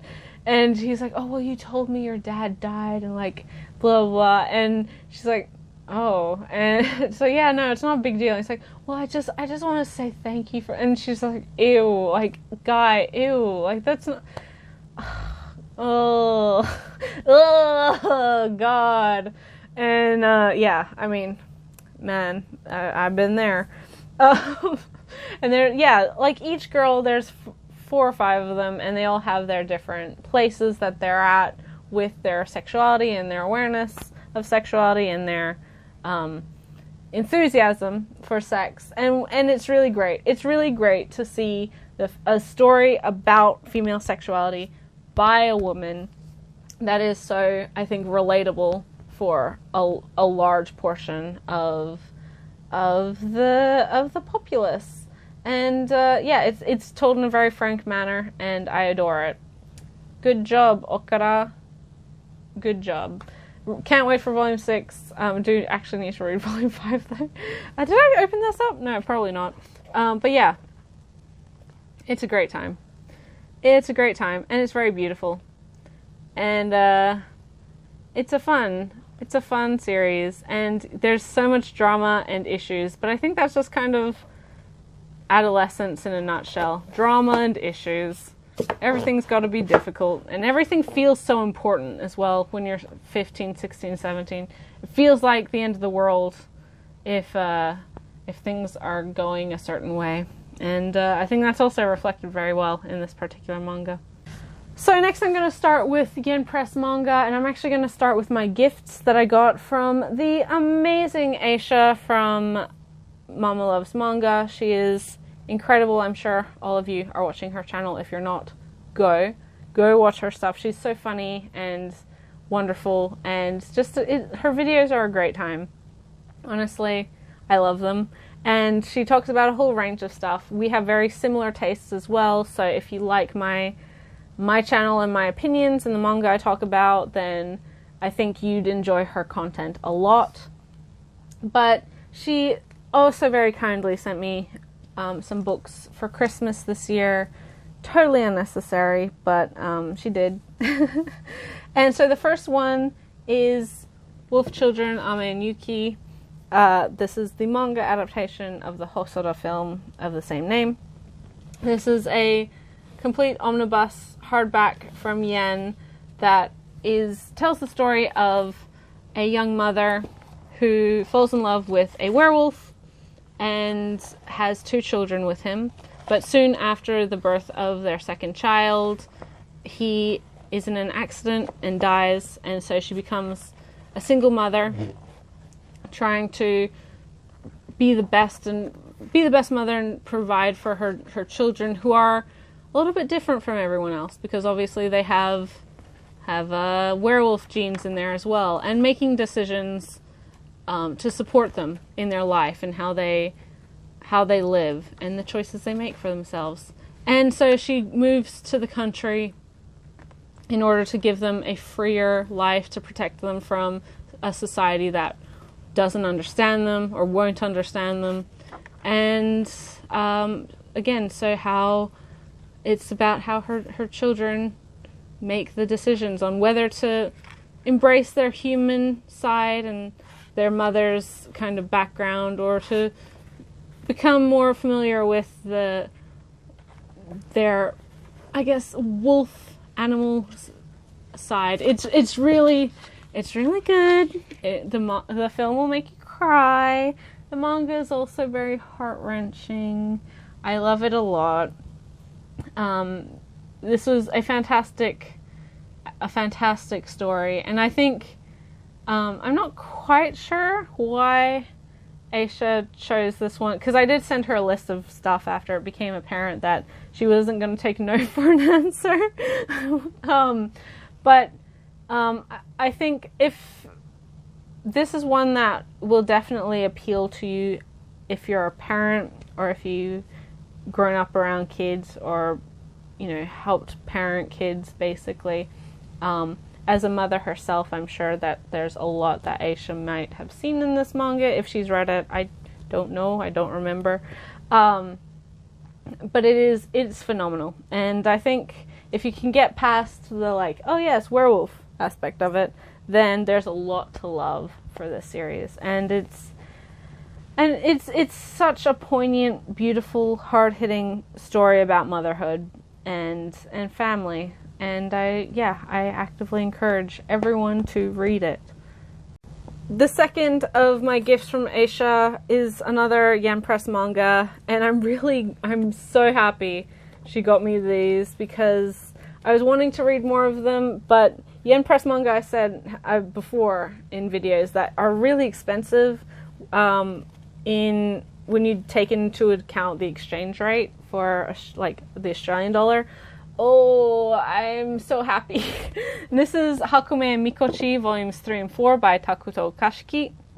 This is another quote-unquote, I guess, healing manga about 2 little people, kind of tiny,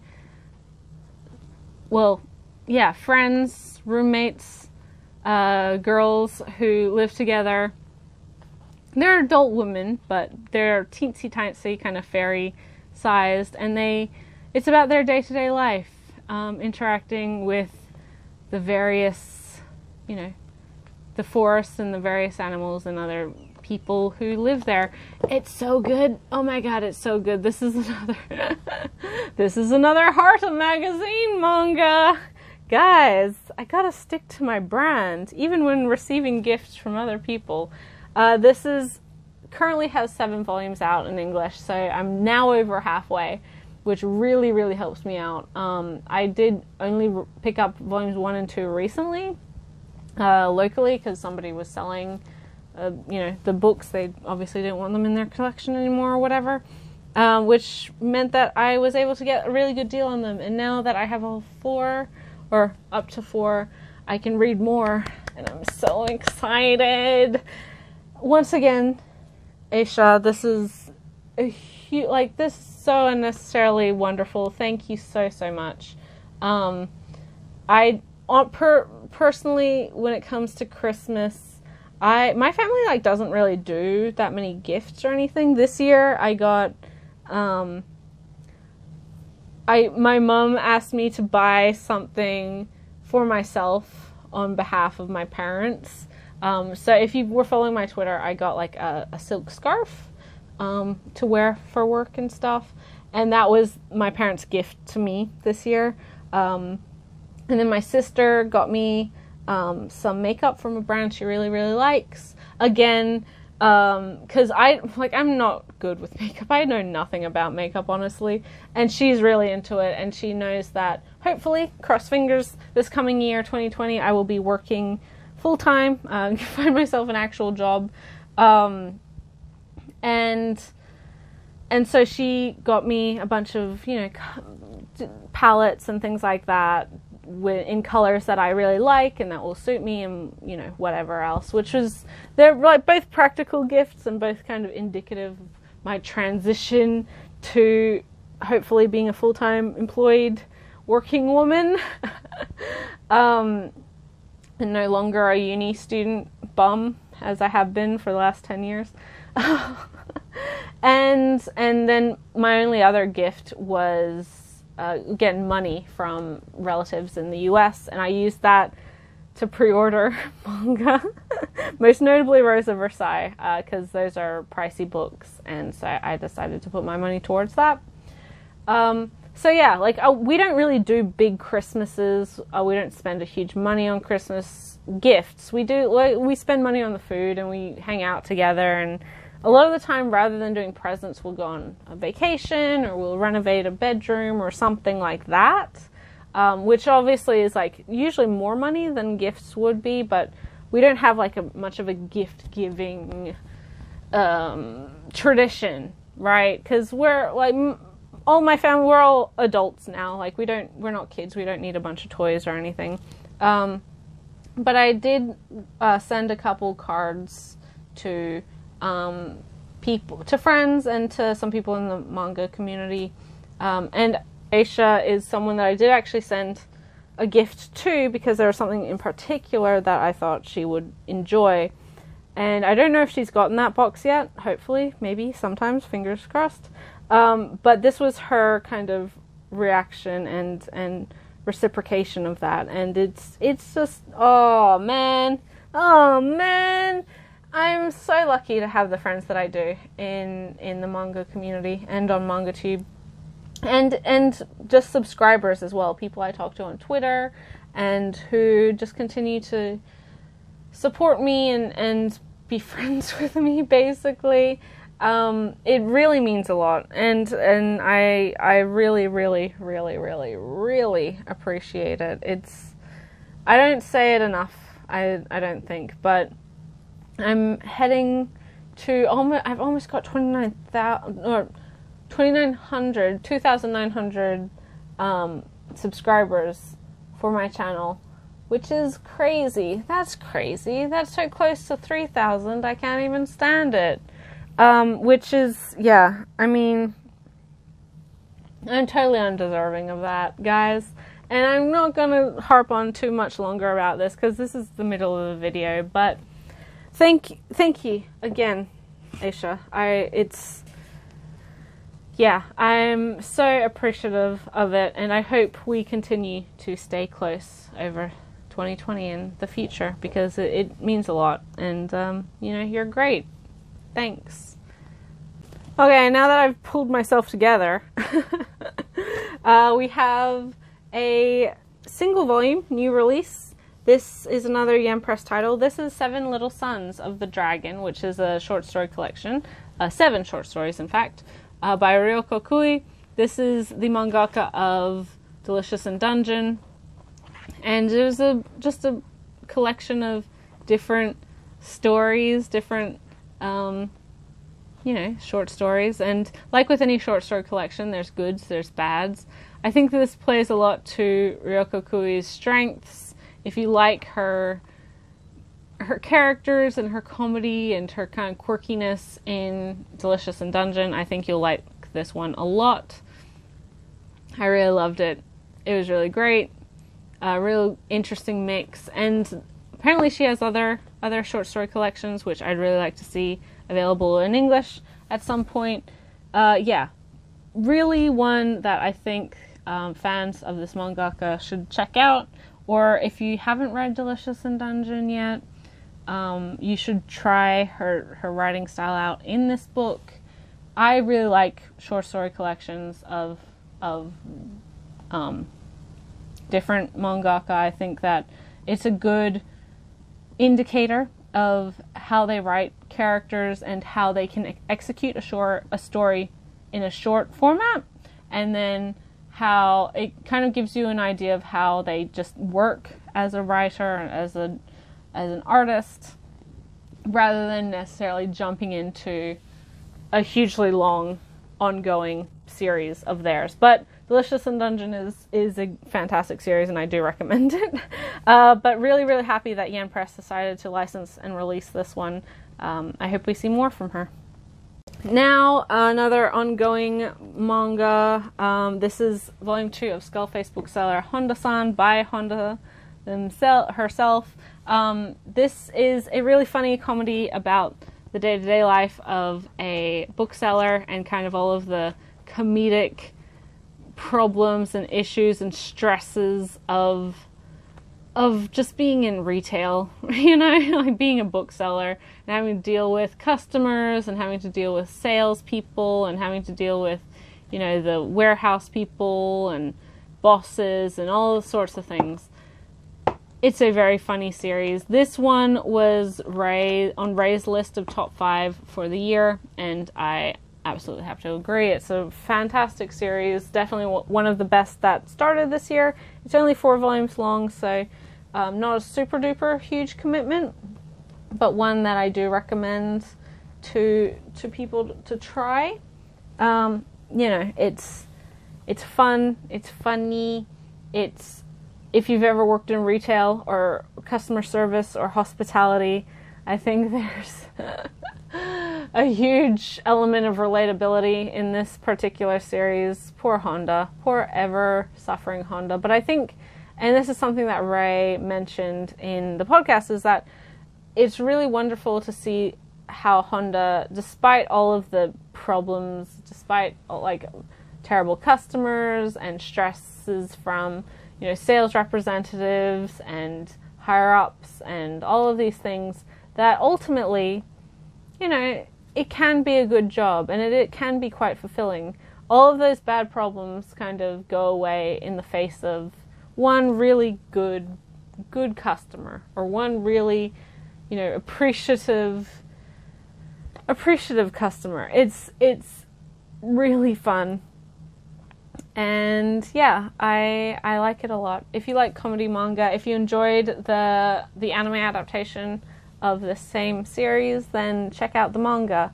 Although I will say, and this is again something that I said with the first volume when it came out, and with in the podcast, Honda in the manga and the actual mangaka is a woman, but in the anime, Honda's voiced by a guy, and it's not like any real reason that they changed it. I don't know why. I think it doesn't really matter. Like, it doesn't change the character personality or character design or anything at all.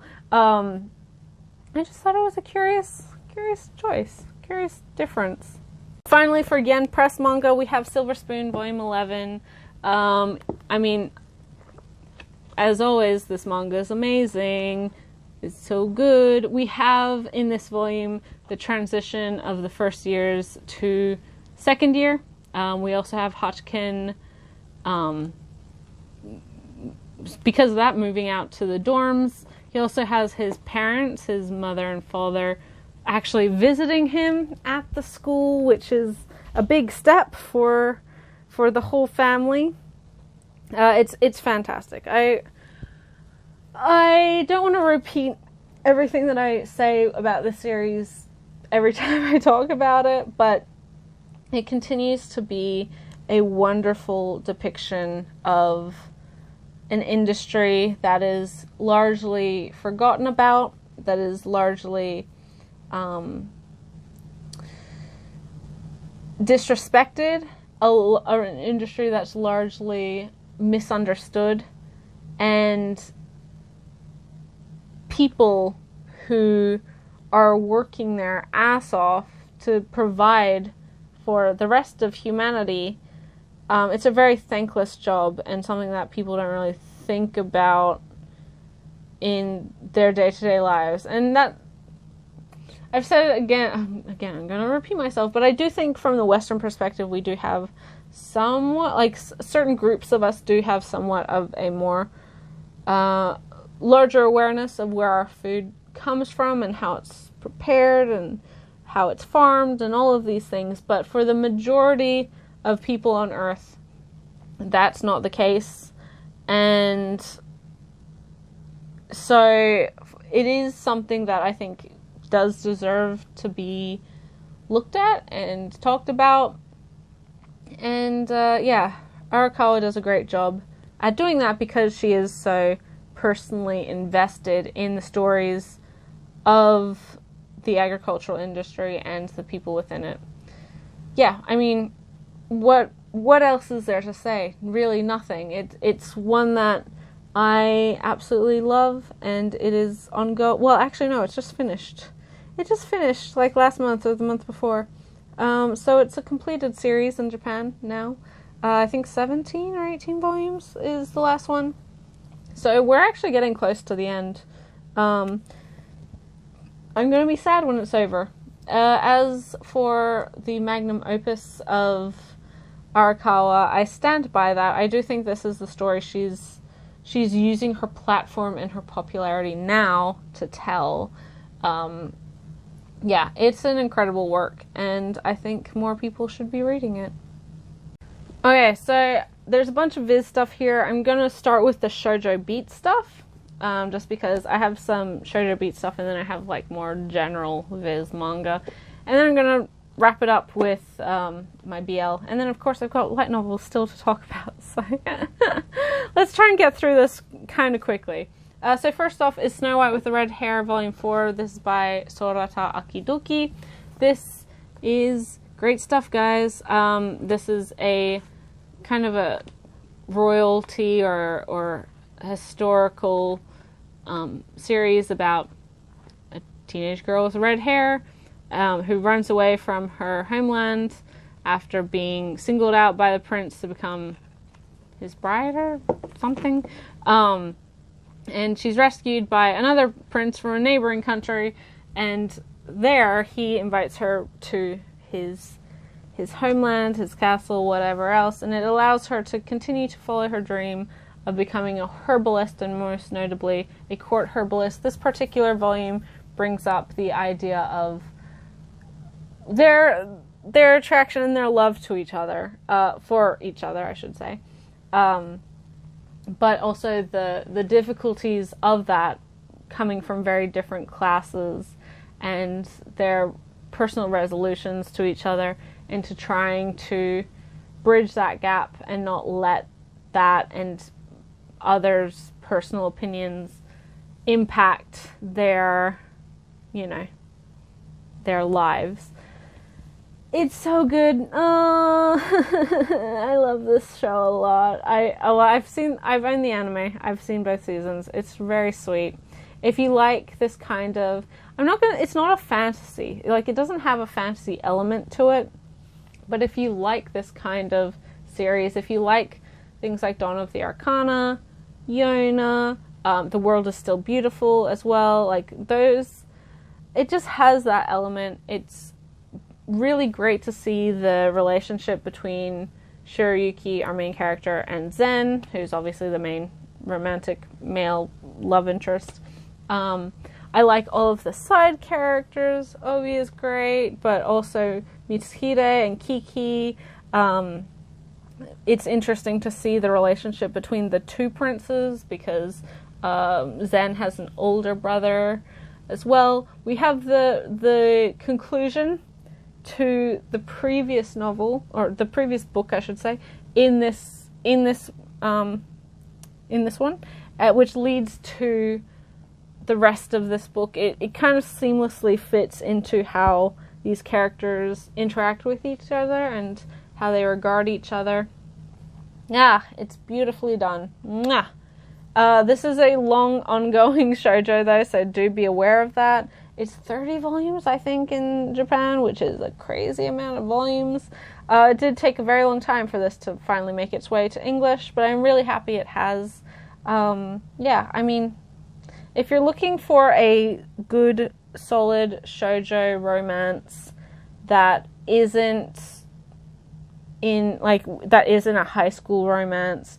Also, as well, this particular volume, in the notes, in the author notes, it mentions that these characters are kind of older than I expected them to be. Shiroyuki is 19, Shiroyuki's 18, Zen is 19.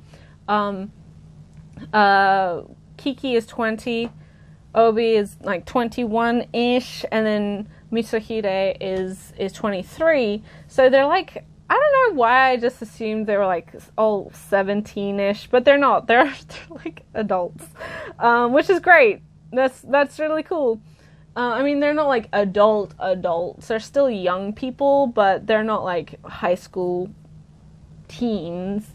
I guess 18 is still kind of a high school teen, depending on where you live. But yeah, if you're not that keen on high school romance, or if you're kind of tired of high school romance currently, or you just want something a little bit different, Snow White with the Red Hair is really great. I think it gives I just really like that Shiroyuki has very obvious goals she's working towards constantly, and they don't really have anything to do with Zen or her relationship or the other people in her life. They're things that she wants to do and she wants to achieve, and she's not doing it just to stay in the country or so she can, get closer to the boy or anything like that. And that's, I mean, I hate to say it, but that's not always the case in this, and it's just really nice. It's just really, really nice to see. As I said, really happy to finally have the series available in English, in the manga form, I should specify. And yeah, I look forward to volume 5. It has a pretty quick turnover. I think every 2 or 3 months we get a volume. So we're not going to catch up immediately, but I think the time frame for English releases versus the Japanese releases, we will catch up, in over the next 2 or 3 years, which will be cool. And I don't know how much longer it's going to run, because I'm not following it illegally. But I hope not too long, because I really like it, but I don't have that much space for longer series. But looking forward to volume 5, which has been solicited, as has 6, 7, and I think 8 as well. So yeah, plenty to read. And speaking of long-running shoujo, we have the absolute longest-running shoujo in English. This is Skip Beat, volume 43 by Yoshiki Nakamura. This is the most recent volume of kind of romantic comedy story of Kyoko, who, after getting her heart broken, decides to prove the boy who spurned her wrong in becoming super famous and becoming more popular than him, and just ruining his life. And so it's kind of her day-to-day life as a talent, but also she has had to join what is known as the Love Me Club, or the Love Me section, because she doesn't feel love anymore. She doesn't understand love. She has no love in her heart after being spurned and taken advantage of. So the president of the company where she is a talent now, is like, you have to know what love is, because you're meant to be like convincing people that, you know, you love all your fans and whatever else. So she's been forced to join and is slowly, you know, reacquainting herself with being okay to trust people and love people again. Meanwhile, of course, there's a relationship kind of growing between her and one of her co-workers. Kind of, he's the like #1 voted hottest guy or whatever 3 years running. She's 16, he's probably 20, 21. So there's an age difference there, and, you know, if you're not comfortable with that, that's fine. But there's also an element of, I don't know, they knew each other in the past, which is like, damn it. Also the damn it, you know my weakness.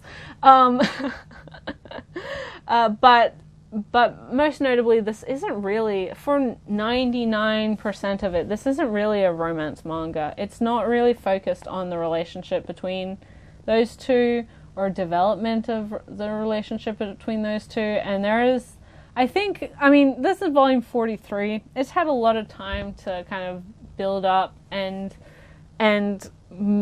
not justify, that's not really the right word, but to craft the story in a way that as a reader you can understand like what's going on and how why these characters would feel certain ways about each other. It's good. It's very good. It's the kind of story that I think grabs you pretty immediately and sucks you in. It's one that I haven't really met anyone that's disliked it. It's very funny. It's so funny. And that's really where it shines, is the comedy aspect. And kind of the revenge as well. I think everybody has an element of wanting to get revenge on people who were bad to them, you know. But yeah, Skip Beat, it's great, but it's ongoing and it's so long. Nakamura, please finish it. This is by far the longest running manga in my collection, and you know, it's definitely an outlier. It's definitely one that is kind of the exception to the rule, because well, I'm not really one to read a lot of super duper long ongoing manga, as you may have noticed over the years. But Skip Beat is too good of a story to kind of, you know, be too upset with that. Finally, for Skip Beat manga, we have Honey and Clover, volumes 3, 4, and 5. This puts me at halfway through the series. This is a josei series? Shoujo or josei series about a group of art students in university or art school and there's their various personal relationships and drama and things of that nature.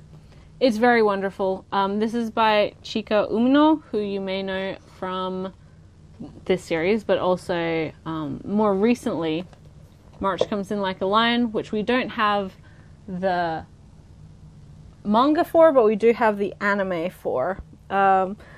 This anime adaptation of Honey and Clover is getting a Blu-ray release from Discotek, which is really cool, and I'm going to be buying it because I love the anime. And this is kind of the first time for me reading the entirety of Honey and Clover. I read the first couple volumes, I think, via my library, but not the entirety of it. So it's been fun to revisit the story again. It's superb. I think this really, Umino is great at capturing the uncertainty of university and making choices about your future, and also kind of that university, or like late high school, early uni, is sort of where you experience your first adult relationships. You start to like really feel love, proper love, if that makes sense. And so it can very emotionally affect you when things don't work out or whatever. I think it just hits hard. I think it's a very relatable story for most people. Definitely a drama. Definitely a drama. But it's got its comedy as well. I think it balances both sides very, very, very well. All the characters, again, are very good. They sometimes make dumb decisions. They sometimes are kind of assholes to each other. But that's life, unfortunately. And it's one that I think the way it ends is so beautiful as well. And very, very timely, very poignant, very much universal. I think people can relate to how the overarching search of these characters for finding their own purpose, because that's really more so than the relationship, love drama. This story is about finding what you want to do and what you're passionate about. And for these kids who are in art school, I say kids, for these young people in art school, they're following a very specific passion of theirs, but there's also the issue of, like, how does that translate to the real world, and how can I, because obviously art, and especially more traditional art, as it were, like oil painting and whatever, is not always super applicable to real life. It's a little bit easier if you're doing like graphic design or something like that, but it's finding a large part of the journey is finding an outlet for your creativity, or finding a job that allows you to do what you love whilst actually being useful for the real life. And yeah, Ueno does a great job. I wanted to be picking this series up because I wanted it anyway, but also it's kind of, I think, going out of print. Volume 8 is probably the hardest to find. The other ones are in print, but I don't want to miss out. I don't want to miss out on the series, so I'm going to try to pick these volumes up when I can, because I don't want to miss out. It's a 10-volume series as well, completed in English. So yeah, I really, really like this one. And if you are wanting to get this for yourself, check out, I'd say start picking up sooner rather than later, but also check out the Blu-rays upcoming from Discotheque, because they're a cool company doing cool things. Now, more general manga, we have another debut, one that was on Ray's favorite reads for 2019, one that she's read a lot more of in Japanese, that has just debuted obviously in English, and this is the Yuri series, A Tropical Fish Yearns for Snow by Makoto Hagino. This is one that I have been really interested in. Obviously, Ray has been talking about it kind of non-stop since she started reading it, since she first heard about it, and was really excited when it got licensed. Also, Ray, I'm speaking directly to you now. Who knows if you've gotten to this point in the video, or if you get to this one. Salamander is the name of that word, and I thought about it after because she talked about this in the podcast, and she couldn't remember what the word was in English, and she kind of half guessed lizard, and then I was like, I don't know at the time, but then after, when I was editing, I was like, oh, it's probably salamander, huh? And yes, as you can see, it was salamander. So this is the story of two high school girls, one who has just moved from Tokyo, and she moves to a small town in Ehime, which is the prefecture where Ray is working, which is why she was so drawn to the series. Probably not the only reason why, but it's not really a prefecture that gets a lot of love in media. But she joins the aquarium club at her high school, which is a real thing at a particular high school, and it's just her and this other girl, and sort of their relationship, their friendship. One of the girls, her dad is the teacher, and kind of the supervisor for the aquarium club. So it's just them, you know, hanging out and slowly kind of blossoming feelings, maybe of love, as they, you know, look after fish and a salamander together. Yeah, this is one that I've been looking forward to ever since it was announced, mainly because obviously Ray was hyping it up a lot, and I wasn't disappointed. It was really, really great, really solid first volume, and I look forward to reading more because it is a ongoing, longer Yuri title, but kind of very soft and slow burny type of story versus, you know, a one and done. I'm not gonna, I can't really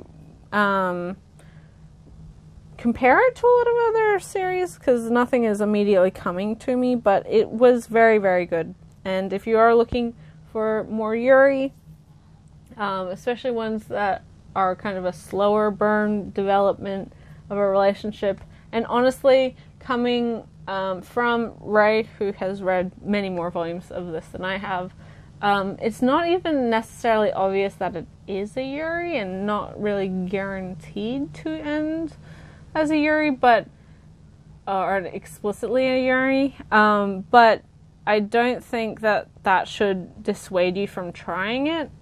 And it is really solidly written. It is one that has, even in the first volume, has done a lot of really good things. And I'm really happy that Viz has been licensing Yuri. So really great to encourage that and to promote that, and I'm looking forward to reading more because it's a great start to what I've been told is a great series. Next for Viz manga, we have Dead Dead Demons Dead Destruction by Inio Asano, Volume 6 and Volume 7. So this means I'm finally caught up with this series. Oh my god, stand up please. This is a ongoing sci-fi, I guess, slice of life drama about a group of young women, teenage girls who started in high school. They're now in university, living in Tokyo, where for the past 3 years an alien spacecraft has been hovering above the city. And now aliens periodically kind of attack the city, but there's no real threat. Nobody really feels any immediate danger, and how society has reacted to that. The most recent volumes have been so good. You kind of saw it in those pages that I showed off, but oh my god. This series as well as Solonin are the two that I 100% recommend if you're wanting to get into Asano's work.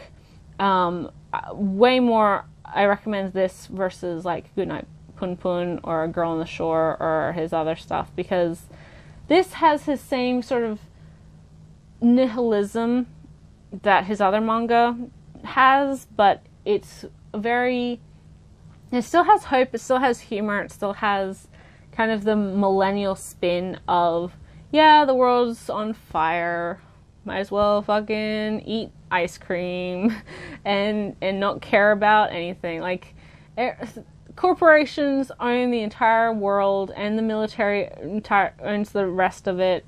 We're all gonna die in a fiery explosion of, you know, nuclear war and climate change. Who the fuck cares if I'm wearing the wrong socks, and if I eat cereal for every meal, and if I bitch about things on Twitter? Like, it's very much that kind of feeling to it, which I think is very relatable to most young people. And it's so good. It's incredible at how well Asano is able to capture, I think, just the despair and the atmosphere, the mood, the negativity, and the hesitations of an entire generation so incredibly well. This is a wonderful, wonderful, wonderful series, and I'm so happy that they were on sale during the end of the year sales, Black Friday, whatever sales, because I was behind, and now I'm up to date, and I can read them and enjoy and hopefully stay current. But they are kind of pricey volumes for their length, so despite how good it kind of is sort of the lower priority release for me. But yeah, if you're wanting to try Asano's work and you haven't read any of his stuff before, and people are telling you to read Goodnight Pun Pun, tell them to get lost, because that's the worst thing. That's just the worst recommendation. I'm sorry. For as powerful as Pun Pun is, it is not that's not a series to recommend to someone who doesn't know anything about Asano's work. That is a bleak series. This, on the other hand, I think captures a lot of his style, a lot of his messages, what he tries to say about society and young people's dissatisfaction with society in the same way, but without making you want to commit suicide at the end of it, right? So yeah, Dead Demons, Dead Destruction is a phenomenal series. Highly recommend it. Really happy to have this one available in English now, because there was a while where we weren't getting a lot of Asano's works. He does have an upcoming single volume series being released by Viz as well, called Downfall. So yeah, nice to have more Asano in my life, although I'm a little bit particular with the actual series of his that I read and collect. And you should be too. Finally, for general quote-unquote manga, we have Full Metal Alchemist Volume 7 of the Full Metal edition. This has May on it, and yeah, oh my god. This is, of course, really nice archival quality paper, color pages, new translation, which is sort of the most important thing for me. And I don't want to go too far because spoilers, man, spoilers. Oof, already. But the ending was 10 years ago. Come on, guys. If you don't know the story of Fullmetal Alchemist, somehow you've been living under a rock. This is one of my absolute favorite manga of all time, franchises of all time. The original anime was very important to me, one of the very first anime that I ever watched. The reboot Brotherhood came at a very interesting point in my life. It was my graduating year that series started and kind of carried me through my last year of high school and graduation and starting university. So it was an interesting time for me. Fullmetal has been there at some pretty key points in my life. And this really new release isn't a necessity to buy. Like there's cheaper various re-releases of the story available, manga-wise at least. And so this is definitely a collector's piece, but for me and for other collectors like myself, like this is a classic story and it's one that definitely deserves a collector's re-release. The biggest plus for the new release is, of course, the updated translation. But this is a story of two brothers who, through alchemy, try to resurrect their dead mother, but it goes wrong. And through that, they lose, the older brother loses a limb, the younger brother loses the entirety of his body. And then through further alchemy, the older brother is able to affix his younger brother's soul to a suit of armor. So now they're traveling around the country, around the world, looking for basically a way to restore their bodies to what they once were. Obviously, alchemy makes a very large part of this, and in order to find, I guess, a cure or a solution to their issue, their mistake, the older brother joins the military as a state alchemist, and his code name or his military name is Full Metal Alchemist. So that's where the title comes from. And over the course of the series, they uncover a larger conspiracy and government corruption and the realities of alchemic,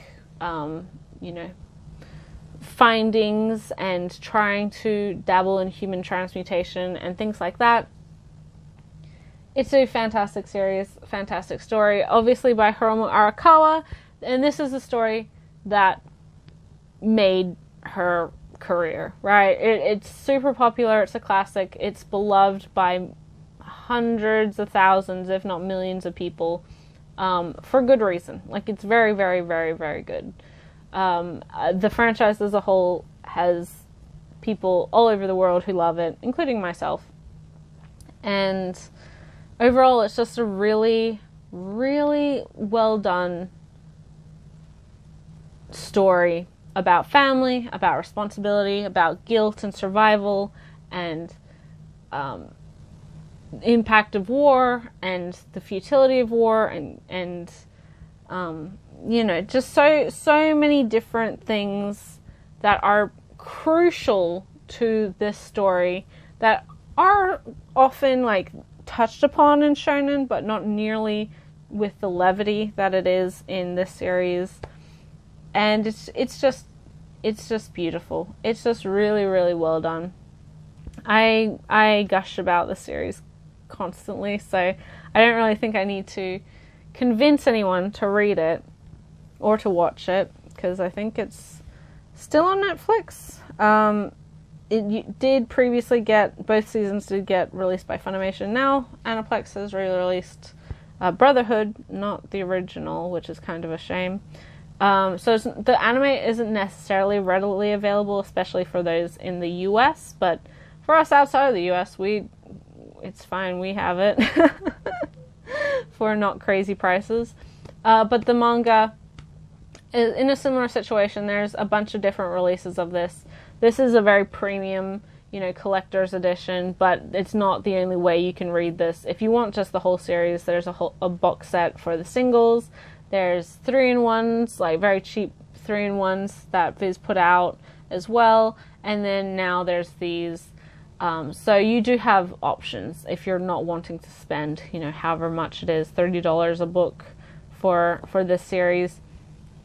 Like I look at it as in a similar vein as like Cardcaptor Sakura, which is getting like really fancy releases from Kodansha currently.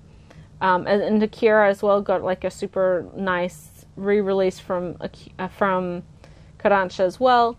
But the original books are still available. I'm not sure about the Dark Horse Cardcaptor Sakura, but Akira, you can still get the original releases. They didn't get rid of them because the new release is out, so you don't have to be paying collector's prices for the series if you don't want to. Sailor Moon, same thing. And I'm sure most people who enjoy Cardcaptor Sakura would already have the Dark Horse omnibuy. But yeah, so it's kind of a choice of whether or not you want to spend the money as a fan or as a collector versus where you just want to spend the money to read the story. And I've read the story dozens of times, and I love it, and it's one that I see the value in collecting this edition for my personal collection. But volume 7, there's going to be 18 volumes of this Full Metal edition, the Kanzenban edition, so we're about a third of the way through, maybe. Yeah, not much to say aside from that. Like, what else is there to say? But they have been putting these out pretty quickly, pretty good pace, and hopefully we'll see the rest of it sooner rather than later. Now we've got some BL, some boys love. First off is a Sublime release. So Viz's BL imprint. And this is Blue Morning by Shoko Hidaka. This is volume 8, the last volume.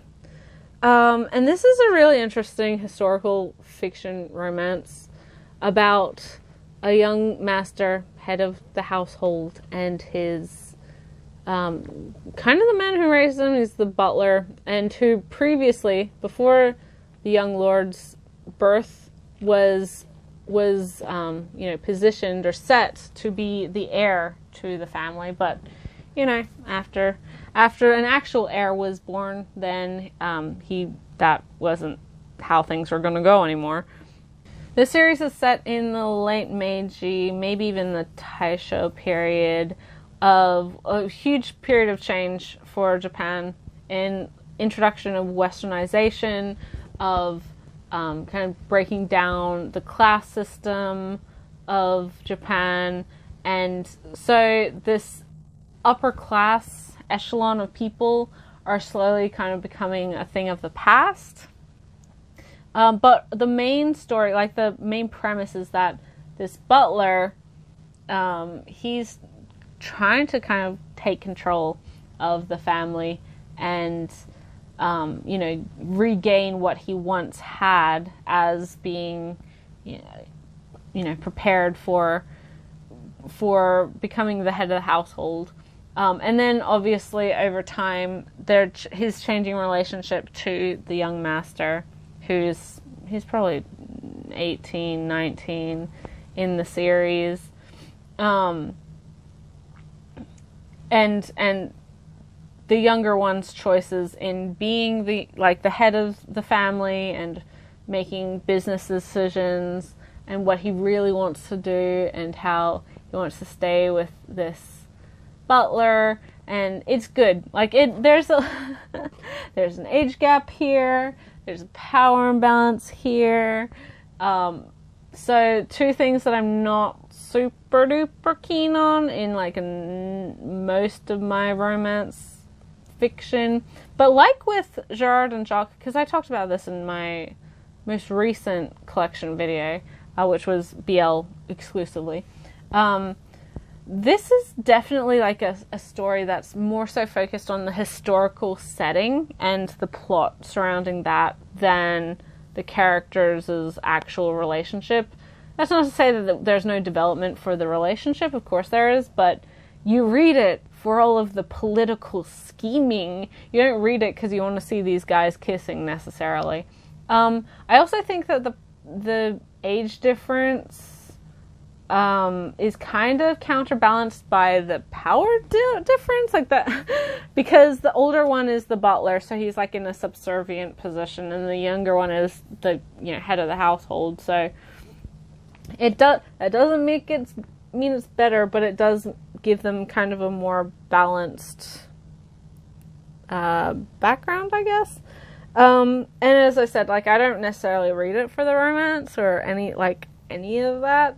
And within the series itself, it is fairly, all of the characters are adults, although, our main couple, one of them was kind of raised by the other one from the age of probably 8 or 9 to current day, so over the past 10 years.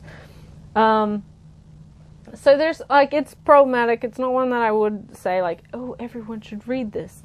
But if you don't have an issue with that sort of genre, and if you like historical fiction, if you like very focused BL that has a lot of plot, so much plot, and I'm not using that sarcastically or as a euphemism. It has a lot of very dense discussion on the changes in society and class and things like that.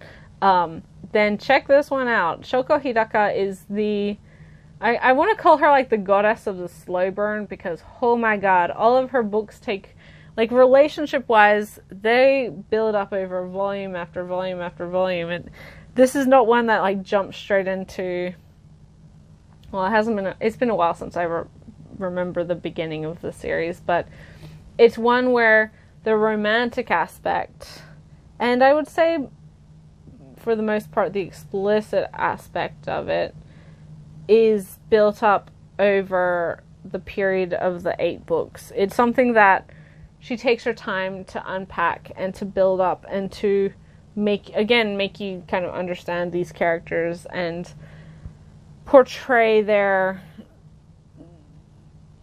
their disposition towards each other and how they interact with each other. It's very, very good.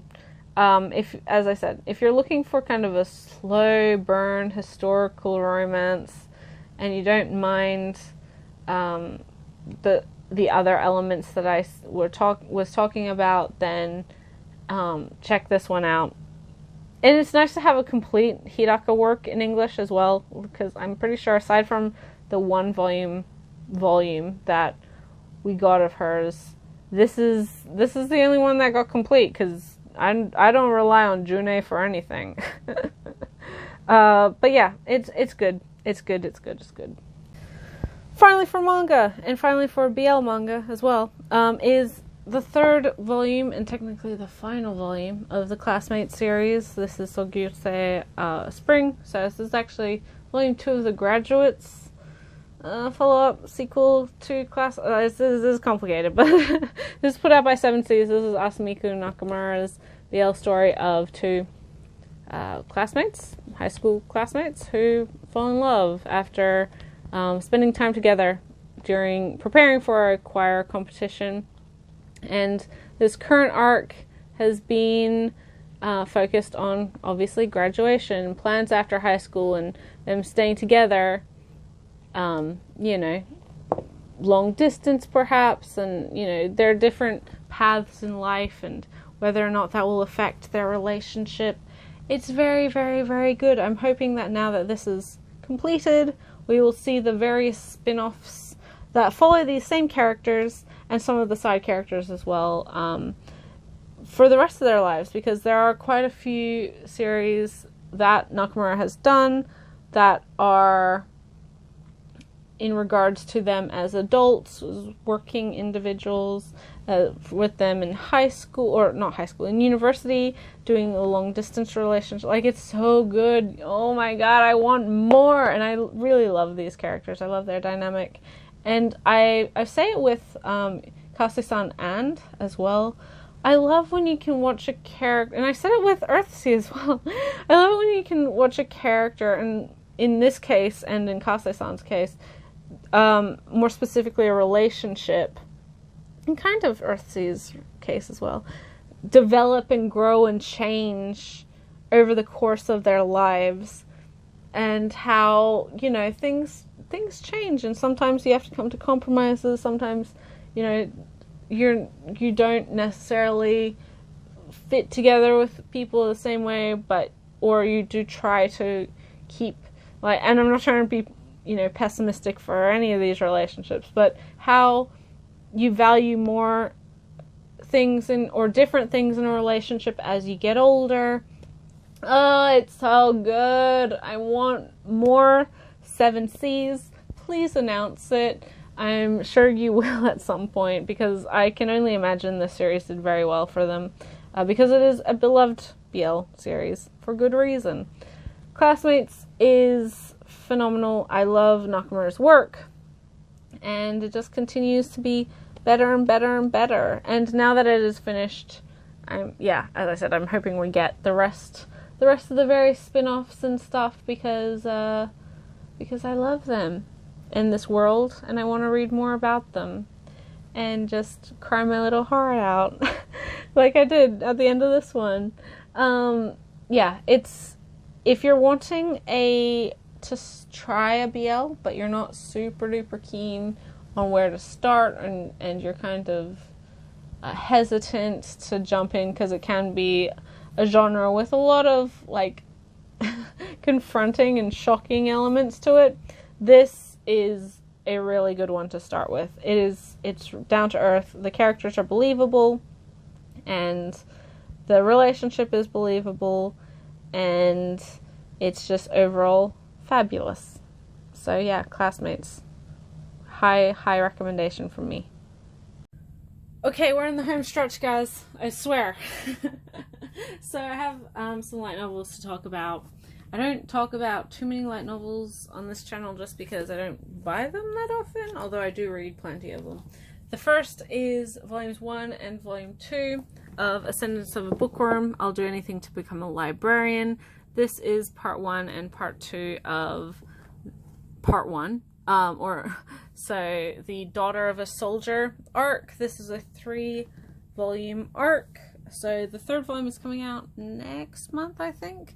And I have been really enjoying this particular light novel. I'm not a huge isekai fan. I do like quite a bit of isekai. Well, I don't love isekai. It's not... Did I get 2 of the same inserts? Let's see. Oh my god, I did. That's weird. But I really enjoy this one. It just finished actually a anime adaptation of this first Daughter of a Soldier arc, and I think it's been announced for a 2nd season, which will adapt the Apprentice Shrine Maiden arc. It's very, very good. It's about a book lover who's just obsessed with reading, spent her whole life reading, who gets killed after a pile of books falls on her during an earthquake, and she's reincarnated as a young girl called Mine, who is 4 or 5 years old, very sickly, and has a raging fever, which she later discovers is not fully thanks to her illness. And she finds herself, the youngest daughter of a family. Her father's a soldier, her mother's a seamstress, and she's very poor. And she's been reincarnated in a world without books. So now she's trying to reestablish books and kind of spread the love of reading and literacy and book production to this world. It's so good. It's definitely a slow burn. I would say that when you start it at the beginning of the 1st volume, our main character is not necessarily super likable. She's kind of a bit self-centered and complainy and just annoying to read, but you do understand her frustration a lot the more you read about her and the whole situation. By the end of the volume, though, I found that I was really engaged with the story, and the volumes 2 and 3 were even better. I have read up to volume 4, or part 1, or volume 1 of part 2 so far via the J Novel Club app, and have been loving it. It's really, really, really good. And between this and J.K. Haru is a sex worker in another world, I'm really loving the books that J Novel is putting out in print. I'm hoping to see more. Sexiled has been announced for print, which is definitely one I'm going to be picking up. Another one as well, I can't quite remember. Baccarina, or My Life as a Villainess, All Routes Lead to Doom, which is so funny. And that's another isekai, but more of a comedy kind of otome-based isekai. They've been putting out some great books, and I've been really enjoying them. And most recently, J Novel Club has been announcing they actually have a new print, or a new line, new imprint, I guess, within their just general licenses that is shoujo focused, or obviously female audience focused. They also have one for more adult readers, which are a bit darker, more dramatic, more violent and mature stories. So they've been licensing so many things, and quite a few have been making the transition from digital only titles to print. So this was one of them, and I had to pick it up because I'm honestly really, really, really enjoying the series. I love main sort of character arc is really interesting to watch. I like all of her family. I like her relationship with Lutz, her best friend / partner. I like the relationship she has with Benno, who is kind of her mentor, and who's a merchant who sells her various goods that she develops. It's very, very, very good, and I really like the direction of and how each element is handled. It's definitely one that focuses a lot on the world building, and that really lends itself to this larger story. Yeah, I mean, send us a bookworm. check it out if you haven't. And check out the anime. It's quite like cheap looking, I'd say. It's not like super duper well animated or anything. But I think it captures the great parts of the story and of the characters. And so if you enjoy that, then read the novels, because you get a lot from the novels. Next is the third and final volume of the Pandora Hearts Caucus Race light novel. This is once again a collection of short stories set in the Pandora Hearts universe, focusing on the various houses and the various characters. This is written by Shinobu Wakamiya, based off of the manga by Jun Mochizuki. It does also, as always, have a like manga bits in it. So you do get a bit of Mochizuki's flair in there, and illustrations as well. So if you're a fan of this franchise, I would encourage you to pick these up, because I don't think they're in print anymore.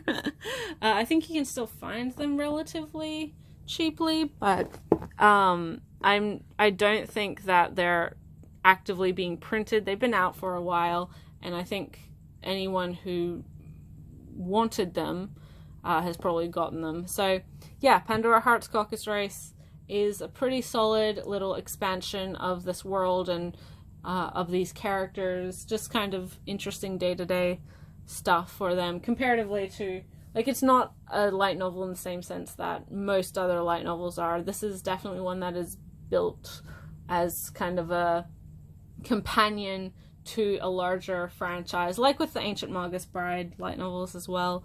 It's just sort of supplementary information and adventures for these characters. And again, if you're a fan of Pandora Hearts, I would encourage you to pick them up, because this is only a 3-volume series. It does cover a lot of different characters, and I've only done a review on volume 1 on EnglishLightNovels.com, but I did review it. Also, I didn't mention when I was showing them, but I do have reviews for all of the Ascendants of a Bookworm novels that I've read so far on that same website. And I'll post them in the description below if that's something you'd be interested in. So yeah. Next is a newish release from Yen On. So Yen Press's light novel releases. So was Pandora Hearts, and so is the next one. I haven't actually read this one. I've only read the prologue and kind of the intro little manga bit, but I'm actually really interested in this one. It sounds really good, and it also is really thick, like way thicker than a majority of debut novels for light novel series. And this is The Alchemist Who Survived Now Dreams of a Quiet City Life. So my understanding is that this girl here was a alchemist in the past, and during a monster raid, basically on the town, she hid herself away in safety underground via using a particular alchemic method to keep her in basically suspended animation until the danger had passed. But she screwed something up, and so she's been in suspended animation for far, far, far longer than she anticipated, and now she's woken up in the future, and a lot of things have changed, and now she is kind of the only alchemist around, I believe. And now she basically is trying to just live her typical, usual, quiet, low-key life. But obviously now that she's the only alchemist left, pretty much, she can't do that, because people want her skills. So yeah, as I said, I haven't really read this one yet. I just haven't had time. It's been the holidays, obviously, so lots to do, lots of people to see and things like that. But I am really excited for this one, and it sounds really good. I mean, what else can I say to that? Sounds really good. This is written by Utsata Nonohara, and the illustrations are by Ox. I think this is ongoing. I don't quite know. I'm not sure. But if you're a fan of, I guess, low fantasy, maybe high fantasy, who knows? I haven't read it. Stuff, and if you like characters with kind of low-key magical powers, then I think this one would probably interest a lot of people. Volume 2 is coming out soon, so I better read this one to see if I want to continue collecting it. Okay, next we have the most recent, this is another one that I haven't read yet, but one that's part of a franchise that I have a lot of love for, and even this franchise I've been pretty, like, it's done a pretty good job so far in keeping me interested and not weirding me out too much, balancing out these characters and their relationship. I think it's done a pretty good job. But this is Wolf and Parchment, New Theory, Spice and Wolf by Isana Hasakura. So this is the sequel, spin-off of Spice and Wolf, obviously. So we have our main characters, Cole and Muri, who, if you look at the front cover, are right here. I don't know if I've outright said this before, but Spice and Wolf is still ongoing. It kind of got a reboot, continuation of the novels for its 10th anniversary. So it was originally completed at 17 volumes. It's now ongoing at 21 volumes. I don't know when or if considering how the new volumes and the new story of original Spice and Wolf is going, I'm sure we will see plenty more of it in the future. But this is sort of the next generation of Spice and Wolf. And Cole is a character from the original Spice and Wolf. He's actually my favorite character. I don't know favorite, but I do love him, and I really like how this particular series handles his character.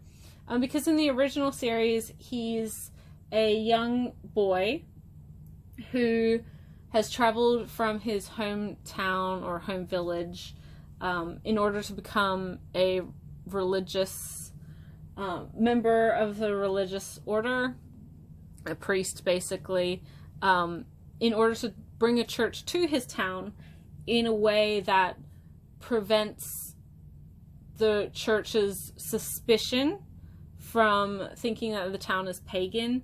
And so it's a scheme for him to protect the local pagan beliefs by hiding it behind the church and trying to avoid, you know, his village being raided and converted.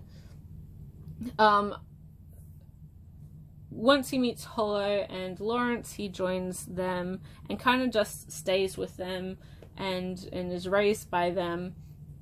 But he's very studious. He's also very strict with his religious beliefs.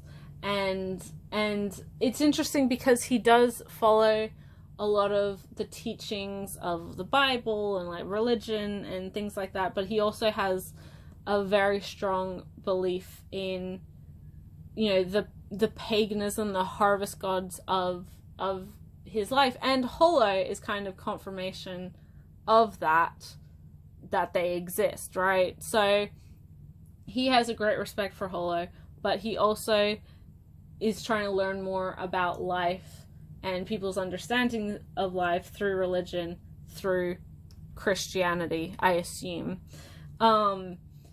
It's very, very good, and it extends to this series as well, because as an older man, now, I say older, he's like 21 or something, I don't know. He's now kind of at the point in his life where he can or has to make the decision on whether he wants to commit to joining the church as part of the clergy, or he wants to go back to his town and do what, like, there's a lot of things. And now, when he was leaving where he was, which is kind of spoilers for the somewhat ending, the original ending of Spice and Wolf, he is joined by Muri, who basically grew up with him as a brother, She doesn't want to be separated from him, and she's in love with him. And I really like, okay, I this is another series where I have written reviews for the series on ELN, English Light Novels. And I always had, like, had a lot of trepidation for the romantic aspect because of, for one, Muri is a child. Like, she's young. She's, 13, maybe. And two, like, there's the very large age gap, but also, like, they were raised as siblings, pretty much. And for three, I think it also was trying to, like, copy the dynamic of the original Spice and Wolf a bit too much.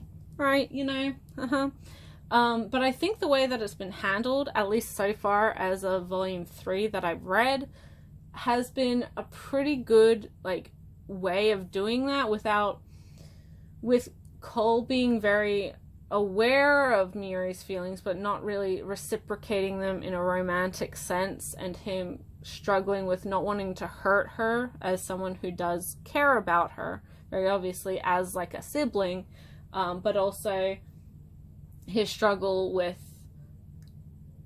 her, obviously her intentions and wanting to get closer and not wanting to hurt her, but also at the same time, like, not trying to encourage her or tell her it's okay. And then also, like, the religious aspect of chastity and all of that.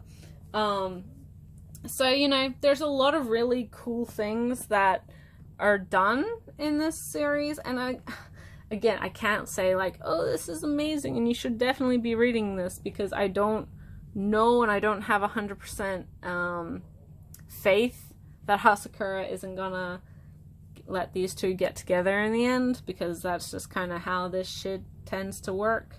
But so far, I really like the elements of the changing society compared to Spice and Wolf, and the element of religion, and how religion as well has changed in society's perception over the course of the series.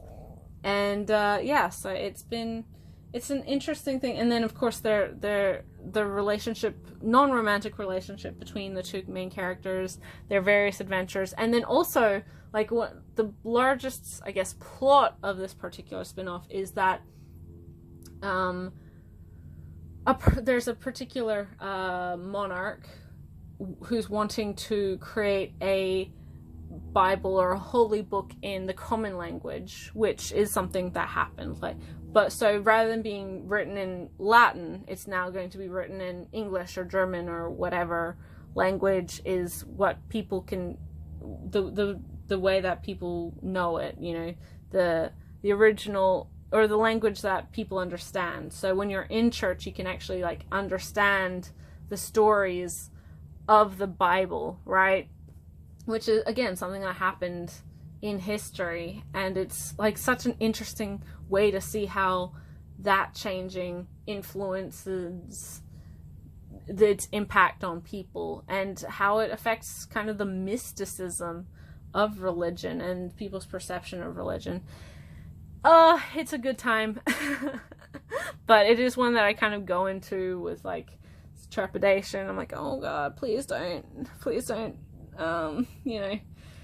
disappoint me this time. But thankfully, so far, it hasn't been, enough to make me stop buying them and reading them. And I do really like how Hasakura writes relationships, romantic or otherwise. I think there's a real nuance to them and a real softness to them.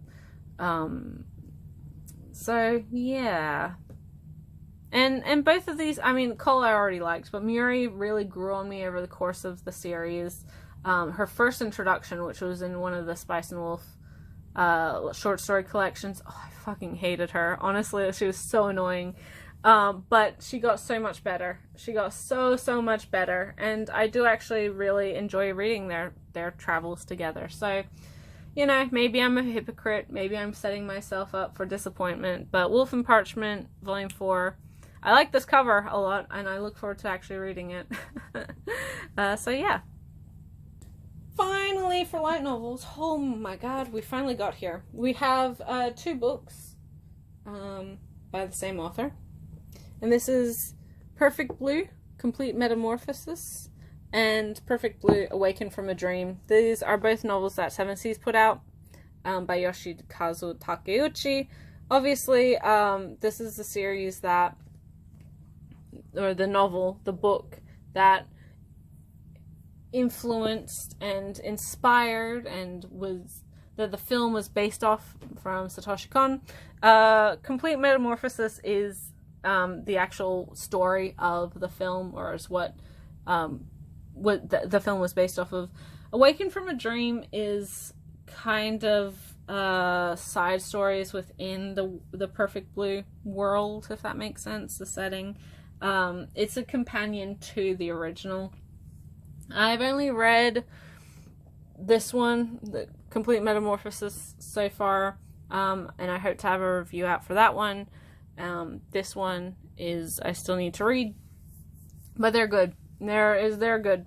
If you like thriller, psychological thriller, you know, twist and questioning of the human mind and psyche, then these are books for you. Satoshi Kon did a really great job at portraying the character struggle in the original book, in his film, and sort of also the various elements of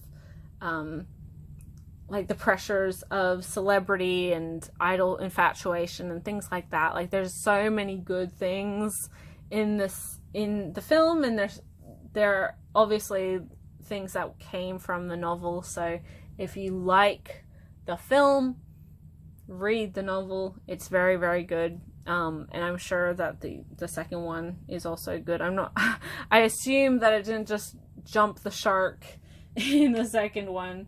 So yeah, it's really nice to see more, I guess, unconventional novels being licensed, novels and light novels, because there's a lot out there, and a lot that I think a lot of people would be interested in, especially of this type, where people might be familiar already with the film adaptation. I mean, I was talking about Penguin Highway earlier, as well as Night is Short, Walk On Girl. Both of those have gotten, the novels have gotten a release.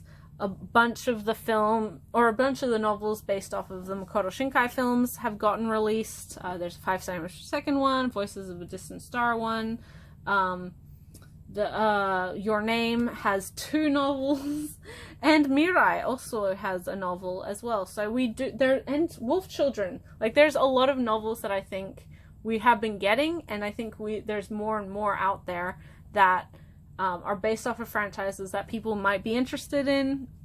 And then there's also some that don't have any kind of adaptation yet, or are sort of their own thing that I think people would enjoy as well. So I was always a fan of prose. You know, I learned how to read at age 3, not to brag, but that's just kind of kind of a shock to my parents. They were like, oh, because I had older friends when I was a little girl. Most of my friends were like a year or a year and a half older than me, and they were all reading. And then I was like, I'm gonna learn how to read too, because I'm a big girl. And so I like taught myself how to read in about a month. But so prose has been a huge part of my life since, you know, very young childhood. And it's something that I think can be forgotten when we're talking about manga constantly. And that's not to say that the writing isn't important to manga. It absolutely is. I mean, good art and visual flair is only going to give you so much if your story isn't, and your character writing isn't interesting or engaging. But I do think that a lot of people within the manga community don't read light novels, or they don't read just novels in general. And it's interesting because obviously MangaTube is kind of a subsection, slice of BookTube, but at the same time, it's like if there was a Venn diagram, there's some overlap, and there are some people within the MangaTube community who are also very active within the BookTube community as well. I mean, perfect example is Shay Geeks Out, and Natalie, I'm so sorry. I know you did change your your channel name recently, but it used to be Pages and Panels. And she does, like, there's a lot of people now in this current wave of MangaTube, I think, who do talk more about novels as well as the comics they're reading, which is really cool. I mean, that's really, really cool. Because for me, I don't actively follow a lot of booktubers, but I do follow some. Very recently, obviously, Read with Cindy she's hilarious. Caleb Joseph is also really funny. I love what he does. I'm not like super duper into like some of the big booktubers, just because I don't read enough novels every month to kind of stay up to date with that. And of course I watch, you know, my various manga friends who do talk about their novels they're reading as well. But it's kind of a different community, and they do different types of videos, and there's a different sort of expectation on BookTube versus MangaTube. And so sometimes when I talk about light novels, even though they're adjacent to manga and anime, there's still a perception, I think, that if a light novel has an anime adaptation or a manga adaptation, people find those things are easier to get into than reading a novel about the story. Even if the novel is either supplementary to the original series, things like the Tokyo Ghoul novels, or as I said, Ancient Magus Bride, or the Pandora Hearts novels. They tend to be franchise novels, very obviously. Naruto has a bunch, Bleach has a couple, and one that's coming out very soon. But then there's also ones where the novel is the original source material, so things like Bakuno, Durarara, Ascendance of a Bookworm. So there's been and Spice and Wolf as well. I mean, there's a huge uptick in people reading light novels, which is great. We see it reflected. I think as much as I say how much the MangaTube or the manga community has changed over the years, nothing has changed more so than the light novel community and market and industry, because oh my god, there are so many more light novels coming out now compared to even 3 years ago. We are getting 30-40 light novels a month. It's just ridiculous. Like, there's so many, it's ridiculous, and there's no way you can keep up now. And a lot of it's stuff that I'm not super duper interested in. Isekai does obviously kind of overtake the genre currently, but there's also a whole bunch of other stuff like this, like Wolf and Parchment, like the other one that I can't think of, Bakuno. There's so much for everyone. Full Metal Panic is another one. The Katana Gatari and the Monogatari, sort of Bakemonogatari, etc., are all being released. And there's just, it's constant, but it's not something that's not to say that there's no people who make videos about manga who talk about light novels. I just watched a video about somebody's light novel collection, and I'm going to be stealing their idea when I'm filming mine.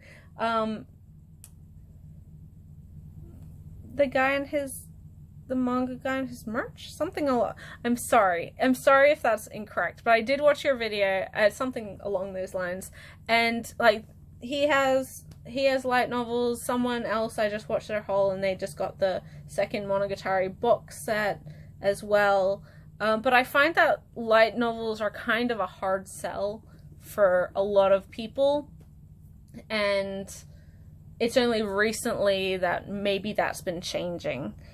Which is a good thing, because prose can be good, but I must say, like, light novels don't always have the best prose, so it's not to say, like, you're inherently better if you're reading light novels or anything, but generally prose gives more opportunity for insight to the characters' inner monologues and dialogue.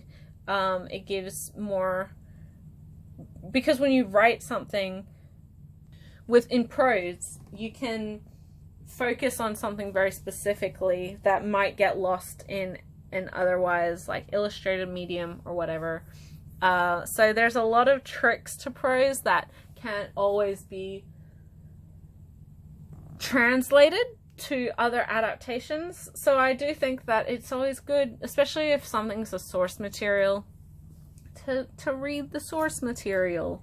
Like, I don't think that I would ever want to necessarily read or collect. I'd read it, but I don't think I'd ever want to collect the Ascendance of the Bookworm manga, just because I have the novels and I like the novels so much.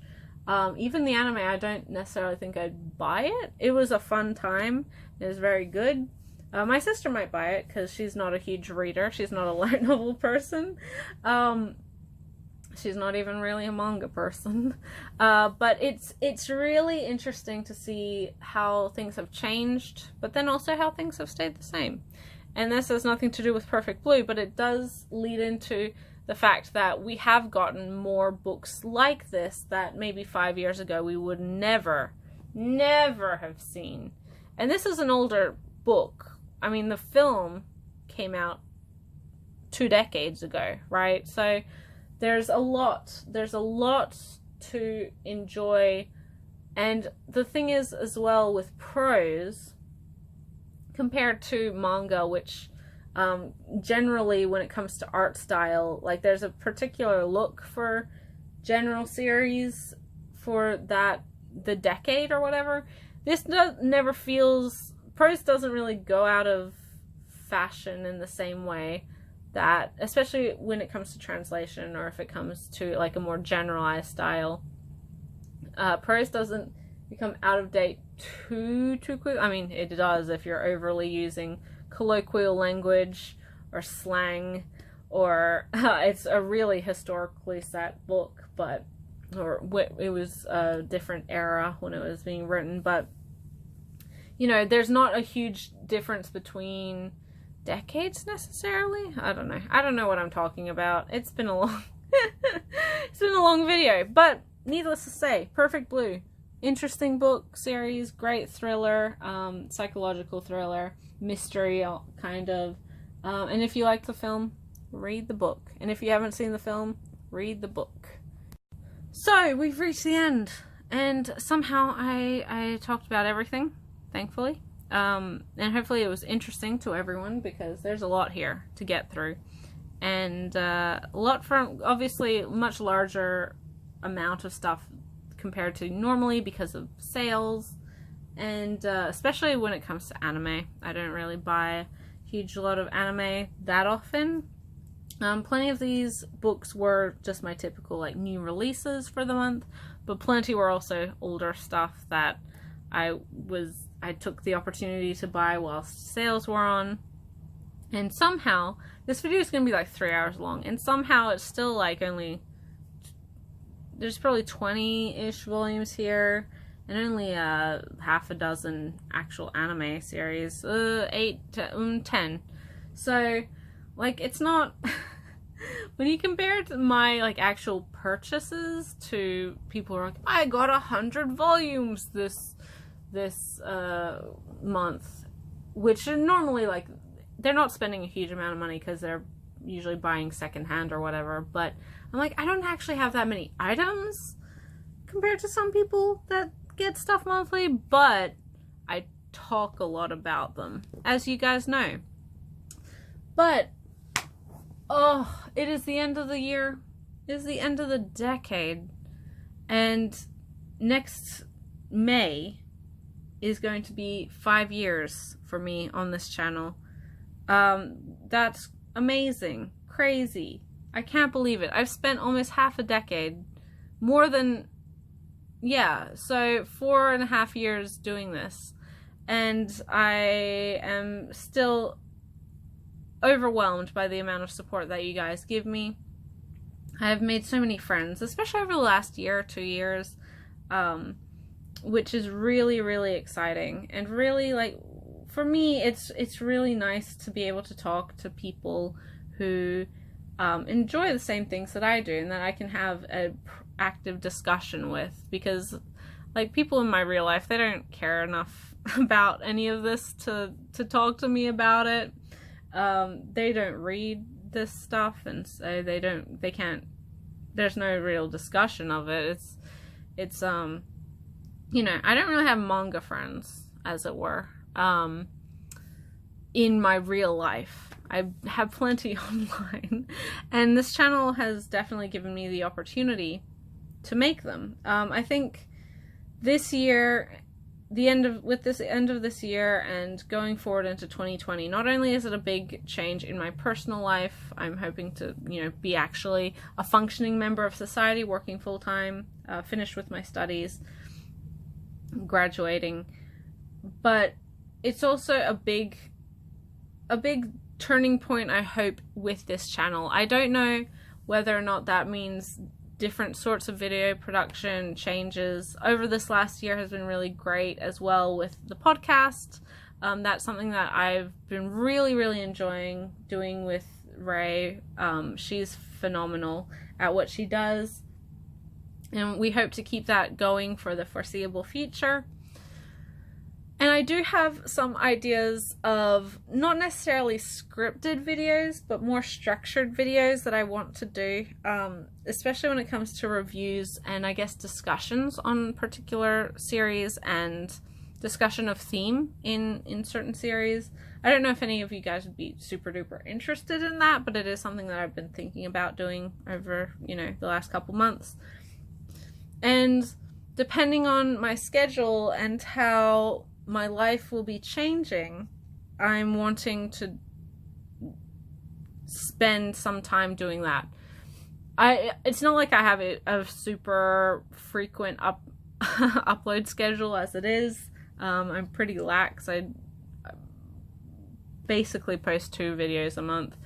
But hopefully I can shoot for 3, maybe 4, you know, 1 a week. That'd be pretty cool. I want to also try and improve my editing for those more particular series, or videos, I should say. These ones, I don't know that I have the patience or the dedication to spend hours upon hours editing a manga haul, especially when you guys tend to enjoy these longer videos.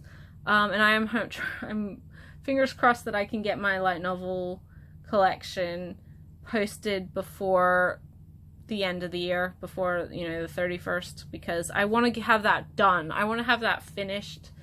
And as I said it earlier in the video, but like, I cannot believe the amount of support you guys have, especially for that, and for my consistently too long videos, when it comes to the collection stuff. I had wanted to, for the first time, it's not that I never talked about this, because obviously I talk about all these series all the time in these videos and in other versions of my collection videos, but this time I wanted to actually dedicate the talking points to each series and give a little bit more background and history and synopsis to these series and my relationship with them. And I'm hoping that maybe with my other types of videos this coming year, when talking about theme, when talking about perhaps author intent, when talking about execution as well of those themes with specific reference to series, as well as more general reviews and first impression videos as well, that it will cut down on these super rambly long videos a little bit. I don't think I will ever be able to do a manga haul video where it will be, you know, short and quick in like 8 minutes for 20 volumes type of deal. You guys know that's not me. But I do want to reduce the amount of repetition that I have, because I do know that I repeat myself a lot when I am speaking off the cuff in this way. And I do want to make it a little bit more of a streamlined experience for those of you watching and subscribed who may only care about a couple of the series that I talk about. You might only be here to hear my thoughts on, I don't know, Silver Spoon or Yona of the Dawn or whatever else, and not really care too much about, like in this particular video, like a lot of people I know watch me for the manga, so you might not be super duper interested in listening to my thoughts. You know, an hour worth of my thoughts on anime or light novels as well. So I want to make sure that there's content for everyone, and it's easier for people to interact with my videos in a way that's organic for them and more specific for their personal experience. Because you know, if I was a fan, or if I was a subscriber and I only subscribed because I, you know, watched a video about, not that again, like a first impressions video or a review video on my favorite series, and I agreed with, you know, my thoughts, then I wouldn't, and that was only, you know, 6 to 10 minutes, then that's not, you're not prepared for the same kind of experience that comes with these 2.5 hour long pickups videos. So I am hoping to try and change some things whilst ultimately keeping the core essence of my channel intact. So I can't really make promises because it's an uncertain future for me. I don't know how much free time I'll have once I'm working all day, you know, full time, and I live kind of outside of the metro area, so I don't know whether or not, you know, where I'll actually be working office space wise as well. So even, you know, transport and traveling between places might impact that a lot. And of course, I also have my reviewing that I do on English Light Novel. I've only mentioned it 500 times, but doing reviewing and reading books for that website or that blog is something I really enjoy doing. But that obviously takes up time, reading actual novels, comparatively to being able to read a manga in half an hour or an hour at most. So there's a lot of different elements, a lot of different projects that I'm working on. The podcast takes a lot of time from me because I do try to edit it a little bit. Not so much, but we do have certain points where we have to stop, or there's usually me coughing in the background, or you know, dead air.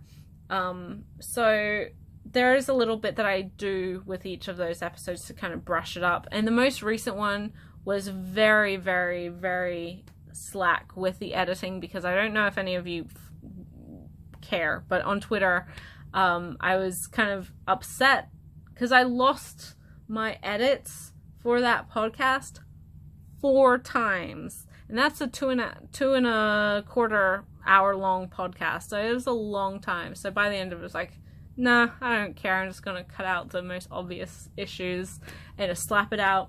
I don't know if anyone noticed the difference, which might mean that I can dedicate a little less time to editing in the future, but who knows? Who knows? But yes, I hopefully have some ideas for 2020. Thank you all for supporting me once again over this year, and I hope you continue to do so over the coming year. I am looking at almost 3,000 subscribers, which is a crazy thing to consider. And I can't say enough how much I appreciate that I see so much support, and I really don't see myself as deserving of that support, because I'm really not doing anything worth that.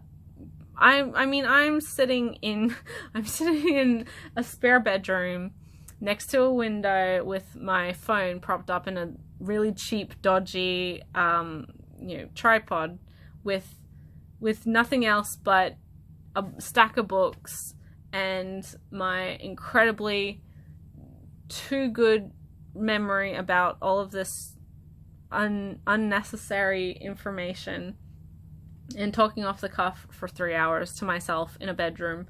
My family thinks I'm crazy. That's the fact that 3,000, almost 3,000, 2,900 people are willing to support me and do and encourage that in me, and like hearing my thoughts on things that when I do that is like, it means a lot. It really does. And I'm someone where this is my outlet for this hobby, and hopefully it'll continue to be in the next 5 years. Who knows where we'll be in 5 years, God. But yeah, I hope everyone has a wonderful 2020. Let me know your thoughts on any of these series or shows or movies or whatever. If you are someone who enjoys reading light novels, let me know your take on the recent boom in titles. If you're reading any of these manga, I'm sure plenty of you are. How have you enjoyed them? Or do you not enjoy them at all and you think my take is very bad? I like to hear everything that people wish to comment. Just try to keep it respectful, please. Otherwise, thank you guys so much for watching. I'll catch you in the next video. Bye till then.